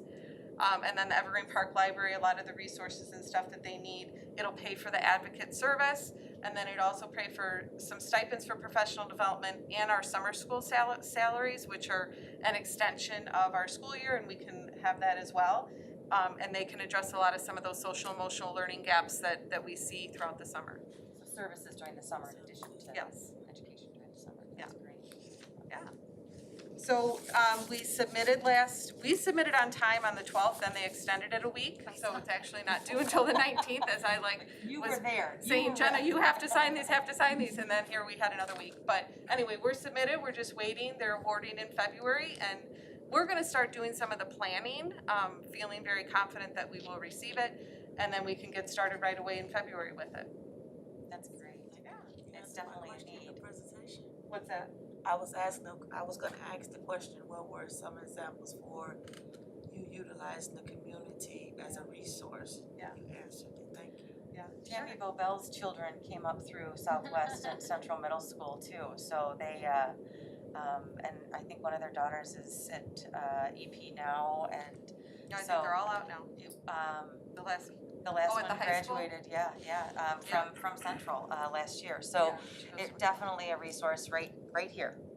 Can't go, so we've got a Northwest family and a Southwest and a Central family, and they're doing great things in the district already. So I love that. And I think that, the social workers, everyone's working so hard in the buildings, but it's just, this is the typical issues as they shared, but with mental health and with what kids are going through, but then kind of escalated due to the pandemic. So now we have some money that can support bringing in more people and more resources to help. So I'm looking forward to collaborating with the principals and the psychs and some teachers and getting this rolling. Yeah. Thank you. Any other questions? Okay. All right, sure. Thanks. Okay. We've covered a lot of ground already. Yeah, we have. My goodness. So now we are going to continue with our board reports, and first up is Judy, please. Thank you. You've had a busy week already. It's only Wednesday. I know. Right. Well, lots of good things are going on at Arrow, as many of you are aware. So the beginning of the meeting was really just sort of celebrating the groundbreaking ceremony that I know both of you were able to attend. The ground was broken. And Dr. Ganell had shared a video, so really exciting, and so that the new building is definitely a topic that we hear about at those meetings and the updates with it. Two big votes that occurred during this meeting were, first of all, Dr. Ganell's renewal. So he was set to retire at the end of this year, but requested a renewal, and that did pass. So he'll be staying with Arrow for the next school year to see the project through, the building project. The second big vote was the succession planning, which we had discussed as a board, and the request to hire an associate director to work alongside Dr. Ganell for the transition, and that did pass. So those were the two big votes affecting leadership in the cooperative next year. Another issue was the vacancy report. They're still having trouble securing instructional aides. They currently have 49 vacancies. So that is truly a struggle for them. When asked why whether it had to do with the organization or whether it had to do with the pay, trying to pinpoint, Dr. Ganell feels pretty strongly that people don't like the work, that it's challenging work, and that they may get there and just arrive at the opinion that they're not comfortable with the work that they're doing. So that was kind of a down point, but they're making do, and but it is difficult on the teachers because he was giving the example that in some classrooms teachers might be accustomed to having 2 or 3 instructional aides, and they're working with 1. And because the needs of the students are great, it's very difficult for them. Okay, then moving on to the bid packages. We've got some additional meetings scheduled in December because 21 big bid packages went out last week. The construction company split them into 2 groups, And right now, they're coming in, the estimates are coming in at $1 million under their original estimate. So that was really good news. So they're very pleased with that. Sure. So the bid packages that are up, I won't read them all off, but they're, as the architect described, he said it's sort of like the envelope around where they've broken ground. So just securing the building site before the other work gets done. So plumbing, electrical, roofing, sheet metal, and things like that. So we will be meeting in December to approve that. Okay, then he shared some information about an adaptive pause that they had to take to stop transmission. And he told the governing board that he was going to share information about expectations during remote learning. So they also are dealing with transmission rates that are concerning for them. Another thing is that the golf fundraiser, I think I mentioned at the last meeting, but they postponed it. It was going to happen this fall, but it's been postponed to October 4th. So, of next year. So, right. Plan ahead. Okay. So they're just letting us know, and they would like us to reach out to vendors as sponsors as soon as possible. So that's coming up too.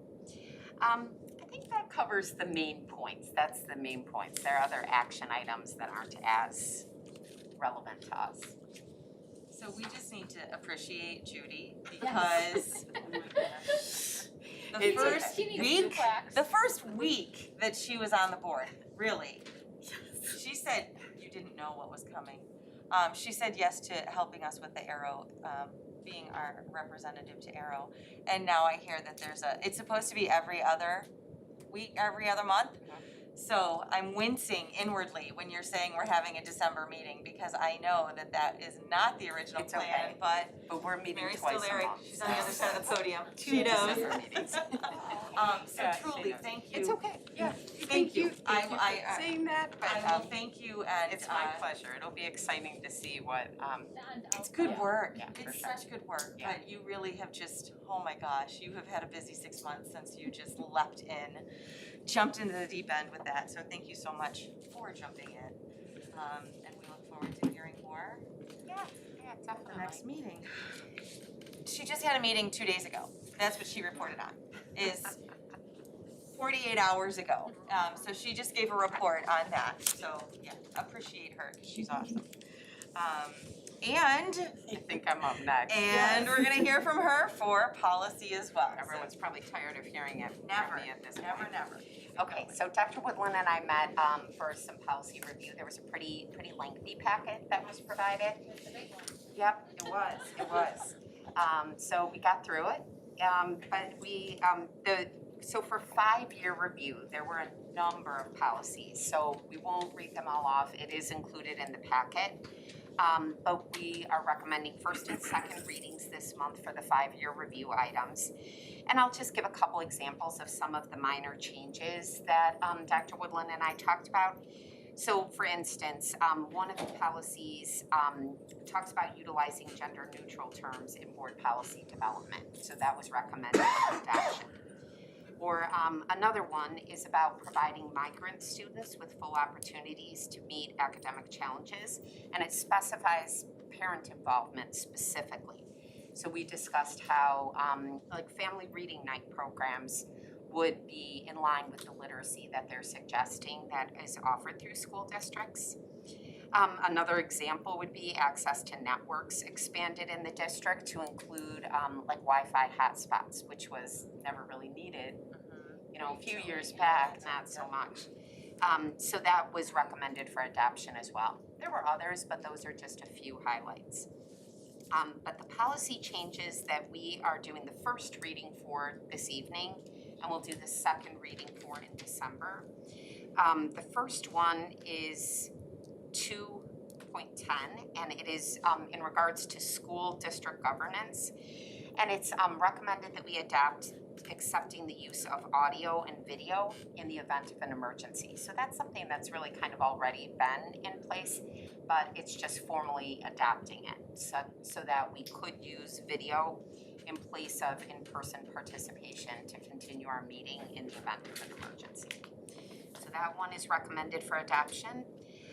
The next one is regarding the equal opportunity and minority recruitment and the hiring process and recruitment, that we have to assign a complaint manager. So due to personnel changes, we are recommending that we adopt the change to have Philip Abraham as one of our complaint managers. So that would be in the policy for our first reading tonight. I think that that sums it up. Did I miss anything, No, Dr. she did a Woodland? great job. Okay, She really did. thank you. A little light reading Yeah. of this policy. Oh my gosh. And there's another one coming, Judy and Claudia, there's another packet coming. Another packet coming. Okay. Thank you. Okay, I'll be at that one. I'll pull my weight, Judy. You can present next time. And it's very interesting to me because a lot of what I'll be talking about for the IASB stuff weaves very well. I mean, that's why it all works together. So it's kind of interesting to see, policy and delegate assembly, like it really does all work together towards the same end, and they're good ends. So thank you for working through that big pocket. So next up is, I will give a district review team report. That meeting was on Monday, the 25th. And Denise Jones joined me at that, so that was wonderful to have you with. We will both be serving on that committee, so if one of us can't be there, the other one can be, so it's awesome. I'm always impressed by the productivity, the amount of information that comes from those meetings.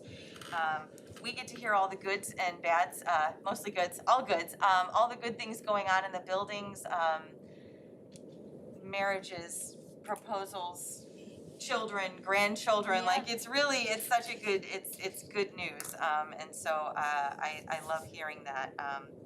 So there were 4 issues I think that we looked at completely, yes. So the first issue that we covered was about substitutes, and as Judy has already alluded to, we are not alone in our shortage of, Arrow is special education and teachers and paras, right? But I think we all know that that's a problem. And we also have seen that with our substitutes as well. Certainly last year there was a hit because not everybody wanted to come into a classroom if there were, concerns for COVID. Many of our substitutes are retired teachers, and so obviously that added a layer. So we talked about how we can go about getting recruiting high quality substitutes, and accountability in that to make sure that they continue to be high quality and that they're serving our students. So so Dr. Woodland walked us through the process. That was very helpful. So talking about onboarding and meeting with Dr. Woodland herself. They receive a folder of information and make sure that they understand what we are expected. They do meet with Dr. Woodland. We've actually hired a number of 4 quality subs recently, but then there are some who do not make the cut. And so that's good to know too, that, we are trying to keep the quality high, obviously. And then because just to say that it's a national and definitely a statewide issue is one thing, but there are still things that hopefully we can do to be proactive and do more to get more folks, incentive or increasing our recruitment. So it was actually a really good conversation about some of the things that we might be able to do to increase the folks that might be coming in. So there's also the opportunity for our teachers, once they've had a substitute in the room, they can fill out an evaluation form for those teachers, the substitutes, so we can make sure that the subs, again, are maintaining a high quality of education, even if the teacher is out of the space. They can also, I didn't know this, they can choose their favorite subs. I did not know our teachers could see the things you learn at these meetings, it's great. And then, in the event that a sub is deemed not appropriate or does not, you know, the teachers have said, you know, they've been in the classroom and we do not feel that they're doing the thing that they need to be doing, there is an opportunity for us then to eliminate them from our list. And also if we need to, we can say more, to keep them off of other schools or districts' lists too. So it really was a very good conversation, and some of the ideas that came up, we talked about substitute pay, we talked about reaching out to retirees, you know, what else we can do really to get people who are actually in the building and know the building already would be, you know, the best. So it was a good conversation, and hopefully we'll be able to move forward with some of those things. The issue number 2, we can cross off the list, because the question was, now that the listening tours are completed, will a summative report of what was heard during the tours be shared? So, done, okay. But we will, there's always more to say. Oh, there's so much more to say. So yes, that will absolutely happen. Issue number 3 was tips of the week for IEPs, and also just communication in general for our not the students receiving IEPs, but the people who support the students receiving the IEPs, and making sure that you know, communication and information is still flowing around to support the people who are supporting those students. So there's more to be said on that as well, but it was very useful conversation, and you know, Dr. Woodland asked for feedback, suggestions, including meeting with the department on Institute Day or via Zoom, just, you know, collaborating, right? That was the recurring theme, is how to bring people together to have those conversations. So, and then the fourth question was about the paraprofessional positions that are available now, especially since we did have the reduction in force in the spring. And there are openings now based on need, which is, you know, understandable. And so we need to fill those positions, and we know that. So now it's a matter of how do we do that. But first we start with the people that we reduced, and they've either accepted the recall and come back, or they're currently employed elsewhere, or they perhaps declined the offer because they've made another situation, or you know, whatever their choice may be. But we are asking those questions as well, to make sure that we understand all of that. So and actually recently we please. had 2 paraprofessionals. They started off as lunch recess supervisors. Oh, that's right, we met the one on Friday. Yes, they started off as lunch recess supervisors, kind of got a lay of the land, and then they've now jumped from lunch recess to paraprofessionals. So it's a good way to kind of like grow our own. We get them into the building, and then we recognize, and they recognize they want to work for us. So I think continuing to look for people in that way is always a great idea as well. So, yeah, our next meeting will be Monday the 29th. I'll see some. Soon. I see some. Linda's Soon, nodding. very She soon. knows. Yeah, I'll see you then. And again, it's always such a good. It's such a good meeting. And I love the the voices from every building and things like that. So next you will, now it's my turn, Judy. They're gonna be tired of hearing from me, right? So a little bit on our III conference resolutions. I sent out, so we have conference tomorrow. Tomorrow, tomorrow's Thursday. So tomorrow, Friday and Saturday, many of us will be downtown with fellow board members and school administrators from around the state. And so it's very exciting. So there's lots of knowledge to be gained and learning to be had. And one of the parts that we have is something called the delegate assembly. So we will also have hopefully an opportunity to distill what we do learn, maybe at a committee of the whole meeting or at our next board meeting. So we'll talk about that after the fact. But so the delegate assembly will occur at 10:30 on Saturday, and I am our delegate. Every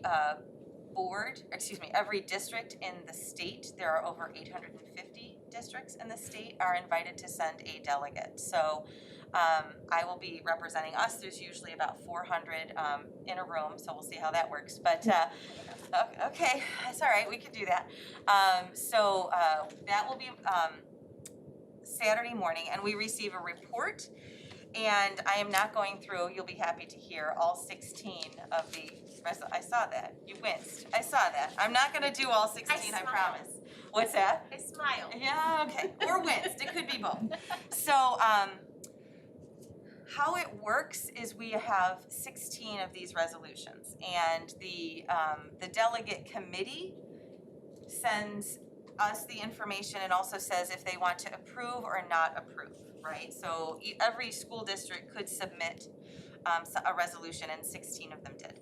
And so I sent it out to my fellow board members, and I heard back from my fellow board members on 2 or 3 different, okay, 3 or 4 different ones that might require further explanation before I vote, okay? So I won't go through all 16. But the ones that did come up were number 2, which was a student safety and protection plan, number 8, which was science and reading curriculum, number 9 was health and sex education curriculum, 10 was cannabis sales, and 15 was child safe gun storage. So I would like to ask you guys, so you need to tell me how I need to vote on these topics, okay? So I will clarify, hopefully, and then we can go from there. So number 2, actually 3 different people brought up that to me, and the Student Safety and Protection Plan has come up a number of years in a row now, and it is in regards to schools. Not every school district is as lucky as ours. So we have the means and the people available to have school resource officers.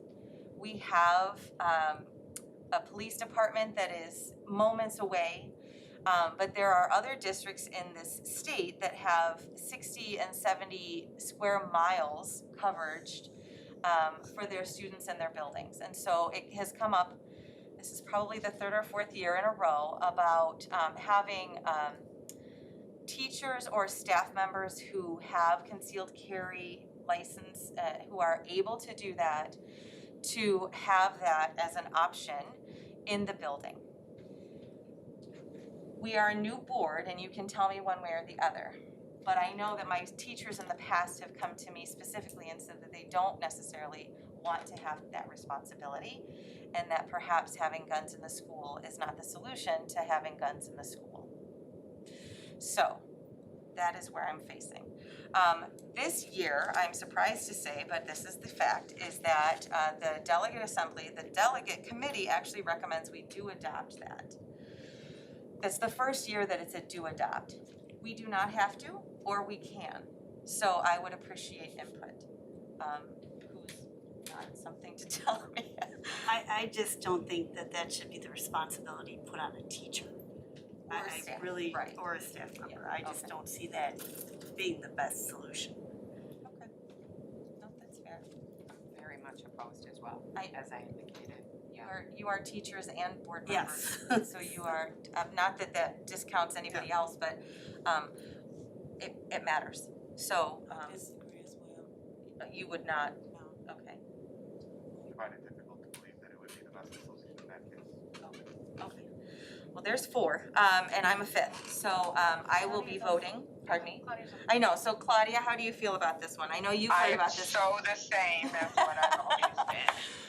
No. I had you in my head. I'm sorry I didn't ask, because I know how you voted with me, or we have voted on this in the past, so thank you. Okay. All right, so I will choose to vote no, even though the committee votes yes. So I will note that. All right. The next one that was asked about was, it was about a science of reading curriculum. And I'm not gonna go into that because honestly, the reason that the committee doesn't want to vote yes for it is because the first resolution is almost exactly the same. So it's just a duplicate. So it's not anything, there's no reason that they're not supporting it other than to say, we already did this. look at, see number 1, right? So that's actually the answer to that one. So, I don't think it's objectionable. The committee is recommending we do not adopt it, not because they have any problem with it, but because it's already been said. So I would probably vote how they would recommend to do not adopt, if that makes sense to everybody. Okay. Number 9 was health and sex education curriculum, and the question that came up from one of my board members was, do we want to leave that in the hands of parents? Like, do we need to get buy-in? And what's very interesting is this is actually already policy. So I don't know why it's here, and it's actually, they said that, like it's actually already policy. But because I reread it today to think about what they were trying to say and why it might be in there. So what they did suggest is having parent contributions encourages community buy-in. So having people to be able to have a say in things obviously will then also cultivate support.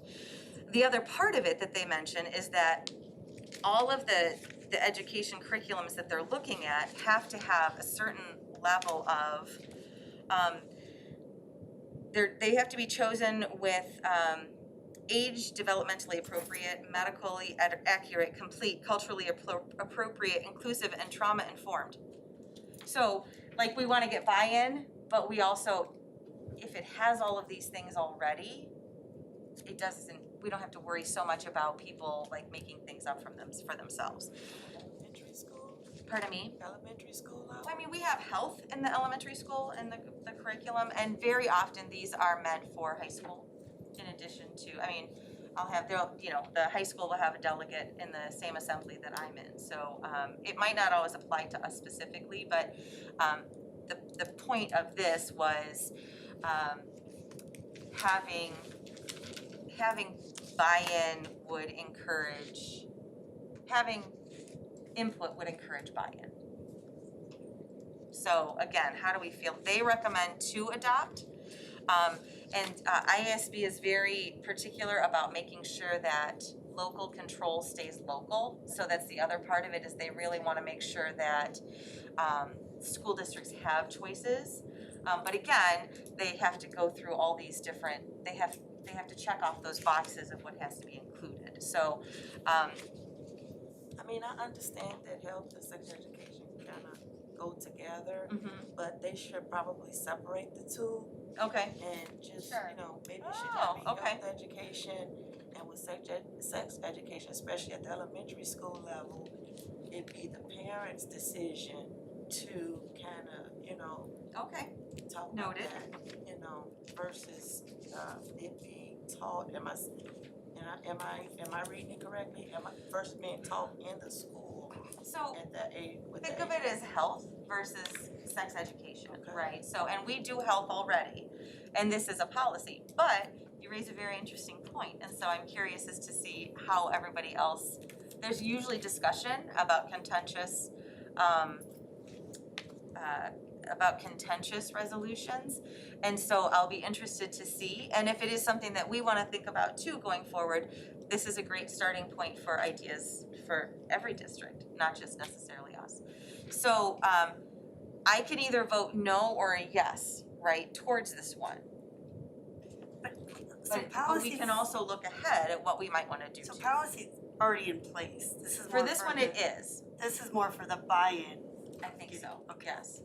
So, but what you're saying is not necessarily having the parent opinion be part of the curriculum choice. No, have the parent opinion, okay. So, health and sex education, okay, so let me reread what we would be saying yes or no to, and then you guys can tell me where you wanna go with that. Regarding the content being delivered, not only for, additionally, committee members shared that their districts with community buy-in have chosen health and sex education courses that meet the intent of recently passed legislation calling for, this is actually in response to a bill that was just passed. So I guess the question is, how do you guys want me to, it says they want to do adopt. How do we feel about that? So you would be a no. I just need to understand the curriculum that they're talking about. Are they And talking that- about strictly about health? Sure, curriculum? and that I don't know. And then are they talking about a sex education curriculum? Now, are we talking it all being strictly medical? And again, that's not what I have content on, so I don't know. So I'm no, sorry. No for me. No for you, no, that's fair, and that's why we're having this conversation. And, Cause if it's medical, it's probably a different conversation. yeah, Sure. I'm thinking is, when I'm hearing Yeah, sex I hear you. education, I'm thinking of sex education curriculum, but it's probably different. It's probably in medical Okay. terms. no, that's fair. And again, the learning for us can be, Right. like, how do we handle it? Let's learn, right? So, And regardless, the state of Illinois still designates what curriculum standards we're required to teach. So what I'm hearing Colleen state is that, do we wanna keep them together or separate? And should parents have a decision-making process in what drives that, yes or no? right, And okay. you're saying you want, that's what I'm hearing you say, Yes, is that you want the parent to have a voice in that. So that she would vote no. Does so that make sense? That's what I'm hearing Colleen say. they want But to. no matter what, Mhm. the state of Illinois designates the curricular standards that we're to teach. And like a current practice would be that, like, health education starts at, 5th grade up. And if there was ever a point in time where sex education was a topic, there is an opportunity for parents to opt out. That's a current practice. I did not, see? Yeah. You helped us learn, which is great, that's good for us to know. Yeah, like Robert Crown. Everyone's been to Robert Crown. Oh, yeah, Remember sure. Robert Crown? There's always an opportunity to opt out, right? That would be my example. Okay. And it's in the policy too. It's currently in the policy, so that to me, parents can what object. that's really directed at is, do we want parents to have a say in curriculum choices that a child embarks down? Yes or no? Strictly regarding health and Health sex. and sex education, correct. Right. Okay. And so you would be a no. No, parents should have a say. Yes. Okay, parents should have a say, okay. She Yeah. wants parents to have it. I need to look at the statement, I know, I do too, okay. but at least we know what Denise is looking for. Well, and that's good, like I said, we learn, like what shall we do with that nugget of information is something that we can absolutely look at. Any other thoughts or considerations? It's just a touchy topic. It is, of It's a course it touchy is. topic, and I think, like, I'd wanna say, thinking of my what I talk about with my children, and what I want other people to talk about with my children, so, I mean, I would lean towards, I'm not sure how this works, but I mean, I would lean towards, I would think parents would have some type of, with this topic specifically. Sure, it's a very personal topic. Yeah, absolutely. So you would want to have a voice? Yes. Okay.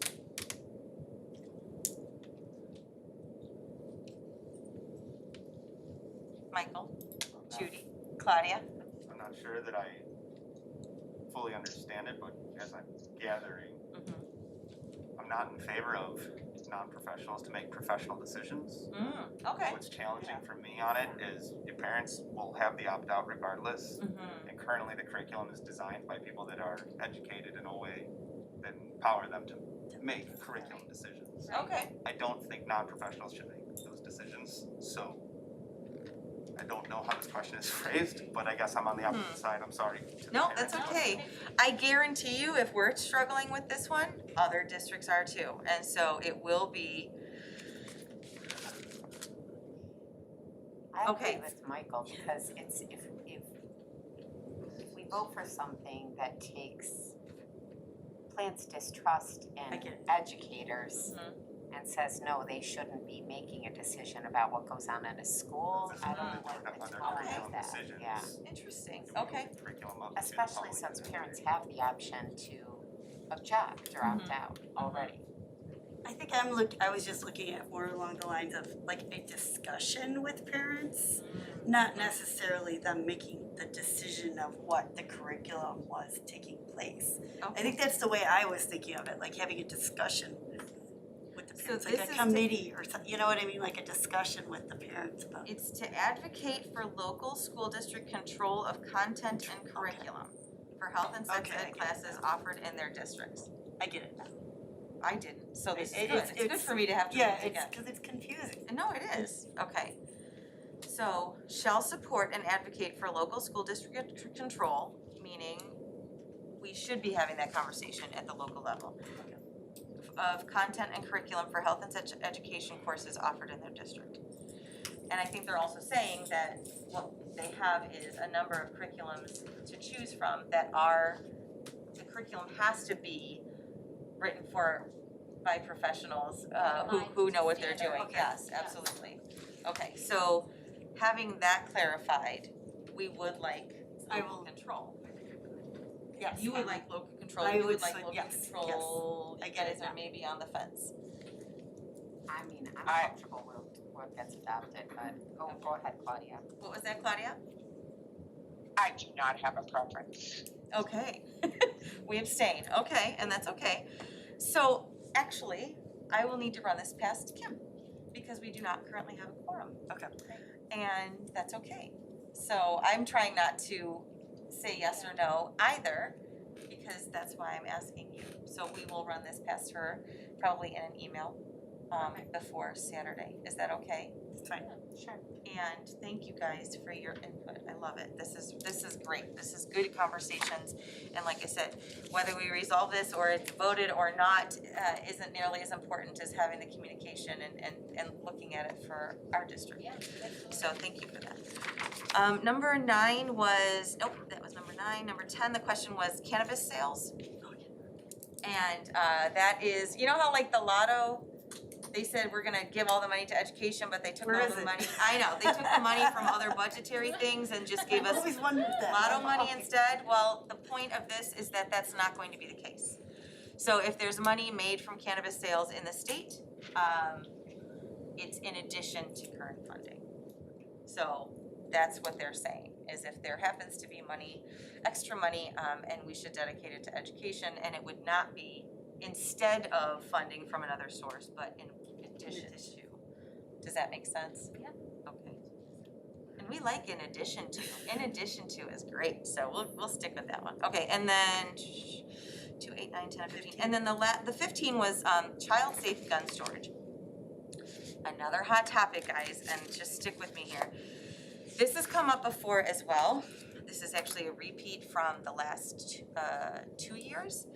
And there, be it resolved that we shall support and advocate for legislation which strengthens child safe gun storage laws in the state of Illinois. Now, the committee recommends to do not adopt because they ultimately felt the resolution went too far and it was not in the place of the local school board or IASB to determine the actions people take in their own homes. That's the theory.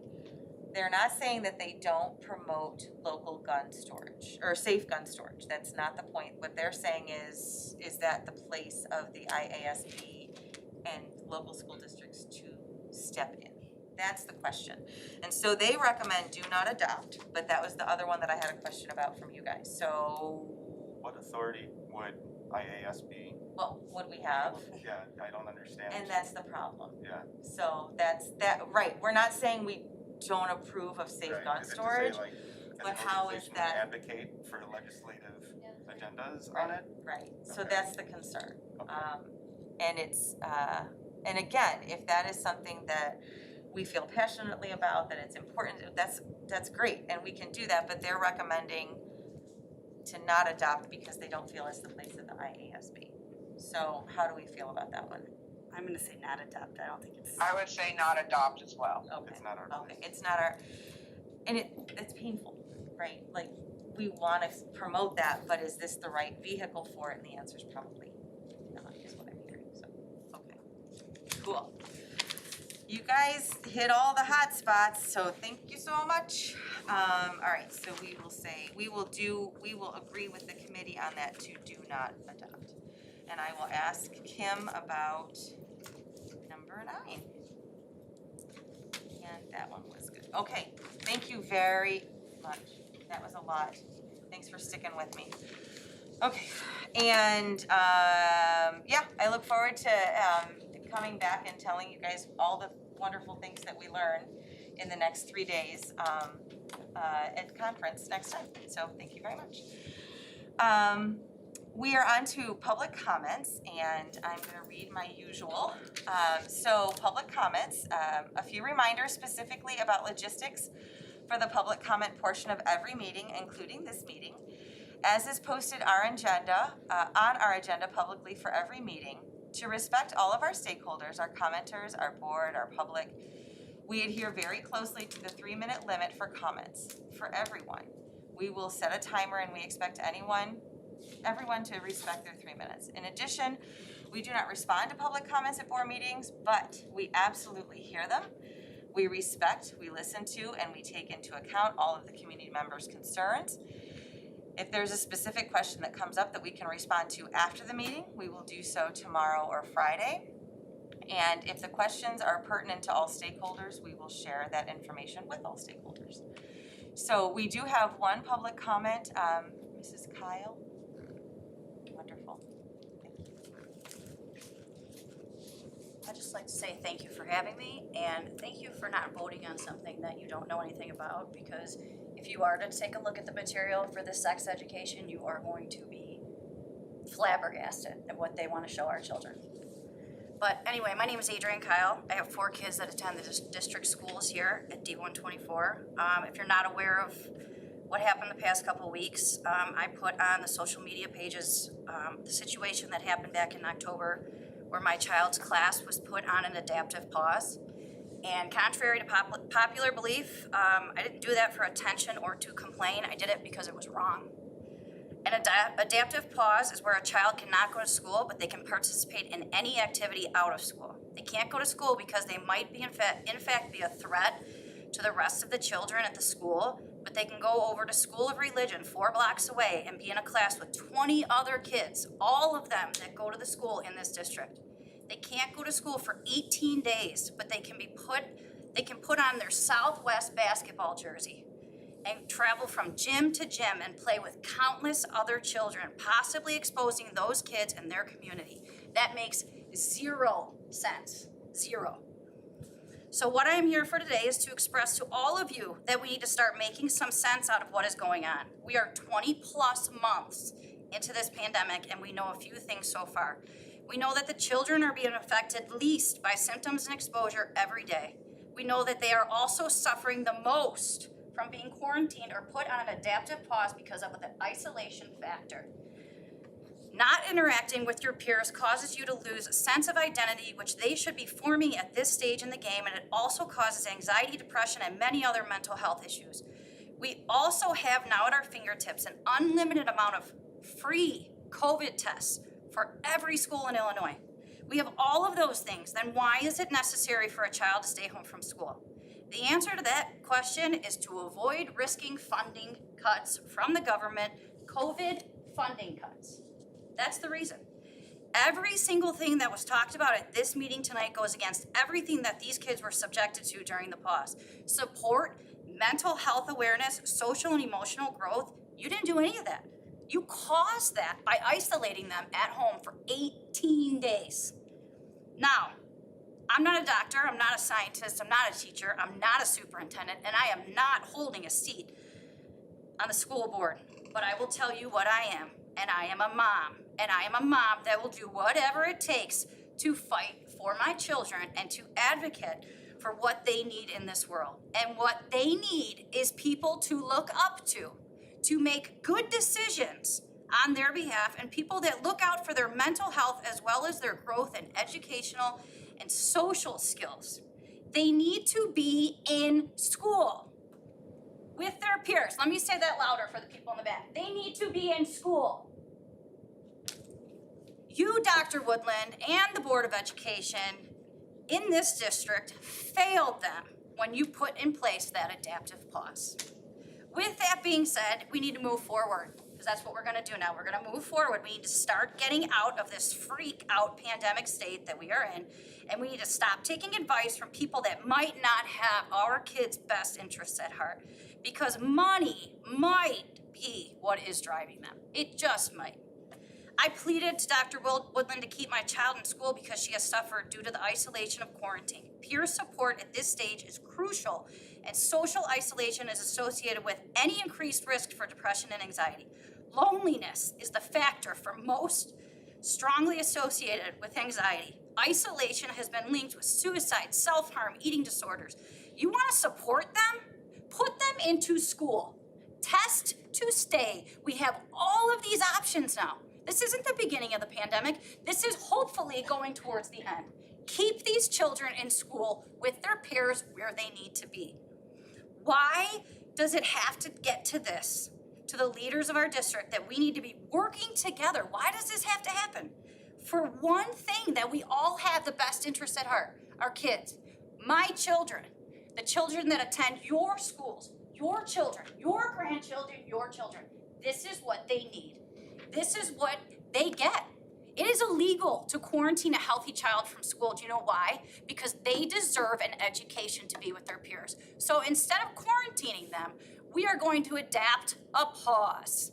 Keep them home for 18 days, but let them go and play basketball, school of religion, with their families. They're such a threat. They have this virus inside of them that they can't go to school to learn, but they can do all that other crap on the outside. So thank you for putting us through an 18-day adaptive pause, because I hope, just one hope in my heart, this prevents you from ever being able to do that again. That is my hope. I went beyond my 3 minutes, but thank you for your time. Thank you.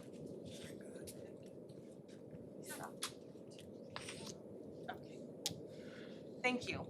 You're welcome. I know how challenging it can be to stand up, so thank you very much for speaking up for what you're passionate about and our students, so thank you. We are on to our action items and our consent agenda. Oh, that's me. Okay, so the first item on our consent agenda is to approve the monthly transaction reports for October of 2021. Number 2 is to approve the fund balance reports for October of 2021.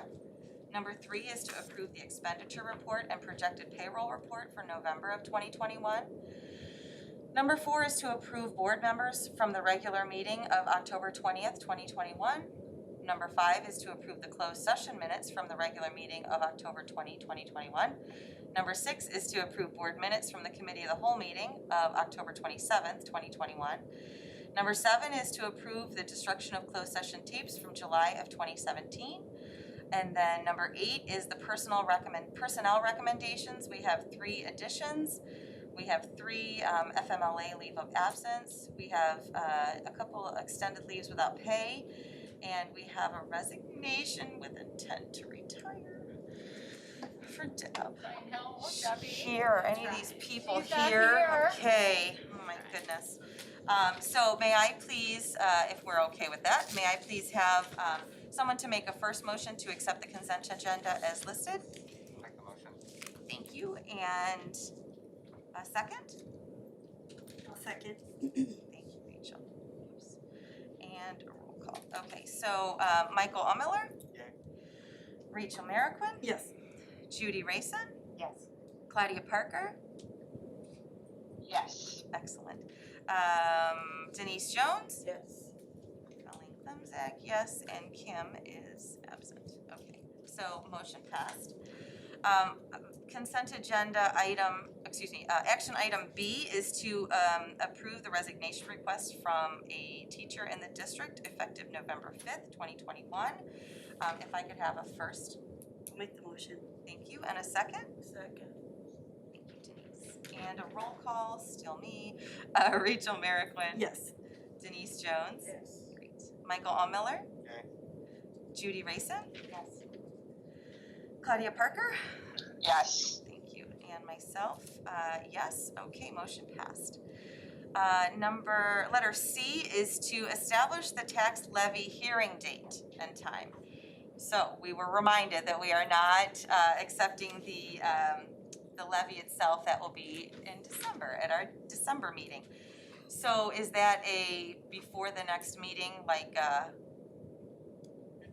It'll be pretty much the exact same presentation, just if there's any changes between okay, then and now. okay. So that the hearing hearing date date will time be is the board our meeting. next board meeting, okay, very good, thank you. Well, I can't say yes to approve it if we didn't actually establish it, so, thank you very much. So if I could have a motion to establish the tax levy hearing date for our next official board meeting, date and time? I'll make the motion. Thank you, Judy. And a second? I'll second. Thank you, Michael. Okay, and Judy Rayson? Yes. Michael Allmiller?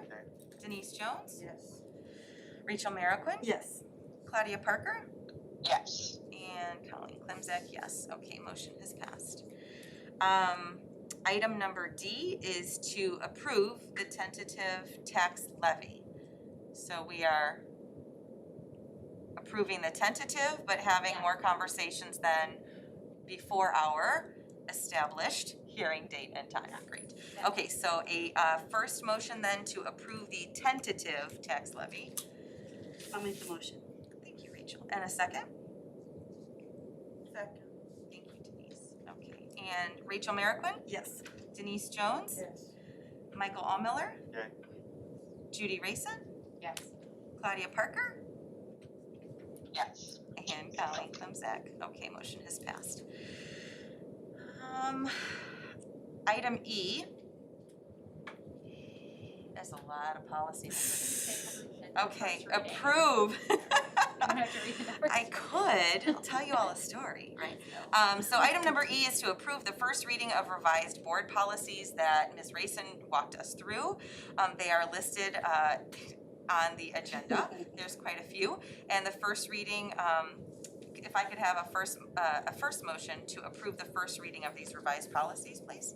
I'll make the motion. Thank you. And a second? Excellent. And a roll call, Judy Rayson? Yes. Denise Jones? Claudia Parker? Yes. Rachel Marroquin? Yes. And Michael Allmiller? Yay. And Colleen Klimzak, yes, okay. And then item number F is to approve the second reading and adoption of the revised board policies also listed on our agenda. If I could have a first motion, please. I'll make the motion. Great, thank you, Rachel. And a second? Second. All right. Denise had lots of seconds today, thank you very much. So Rachel Marroquin? Yes. Okay, Denise Jones? Yes. Great. Michael Allmiller? Yay. Judy Rayson? Yes. Okay. Claudia Parker? Yes. Great. And Colleen Klimzak, yes. Okay, so next is for us to recess to closed session. We will not be taking any action after we return from closed session. So you're all free to go. Thank you for sticking with us. It was a long meeting, but it was a meaty meeting. There was lots to be said, so thanks you so much for your presence. All in favor of adjourning to closed session, say aye. Aye. Excellent, okay.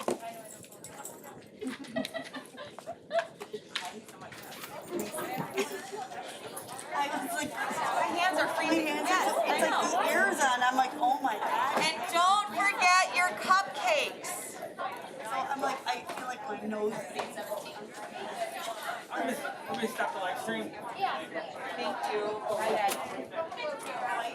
It's so cold in the office. Yeah, I don't know. It's, my classroom's on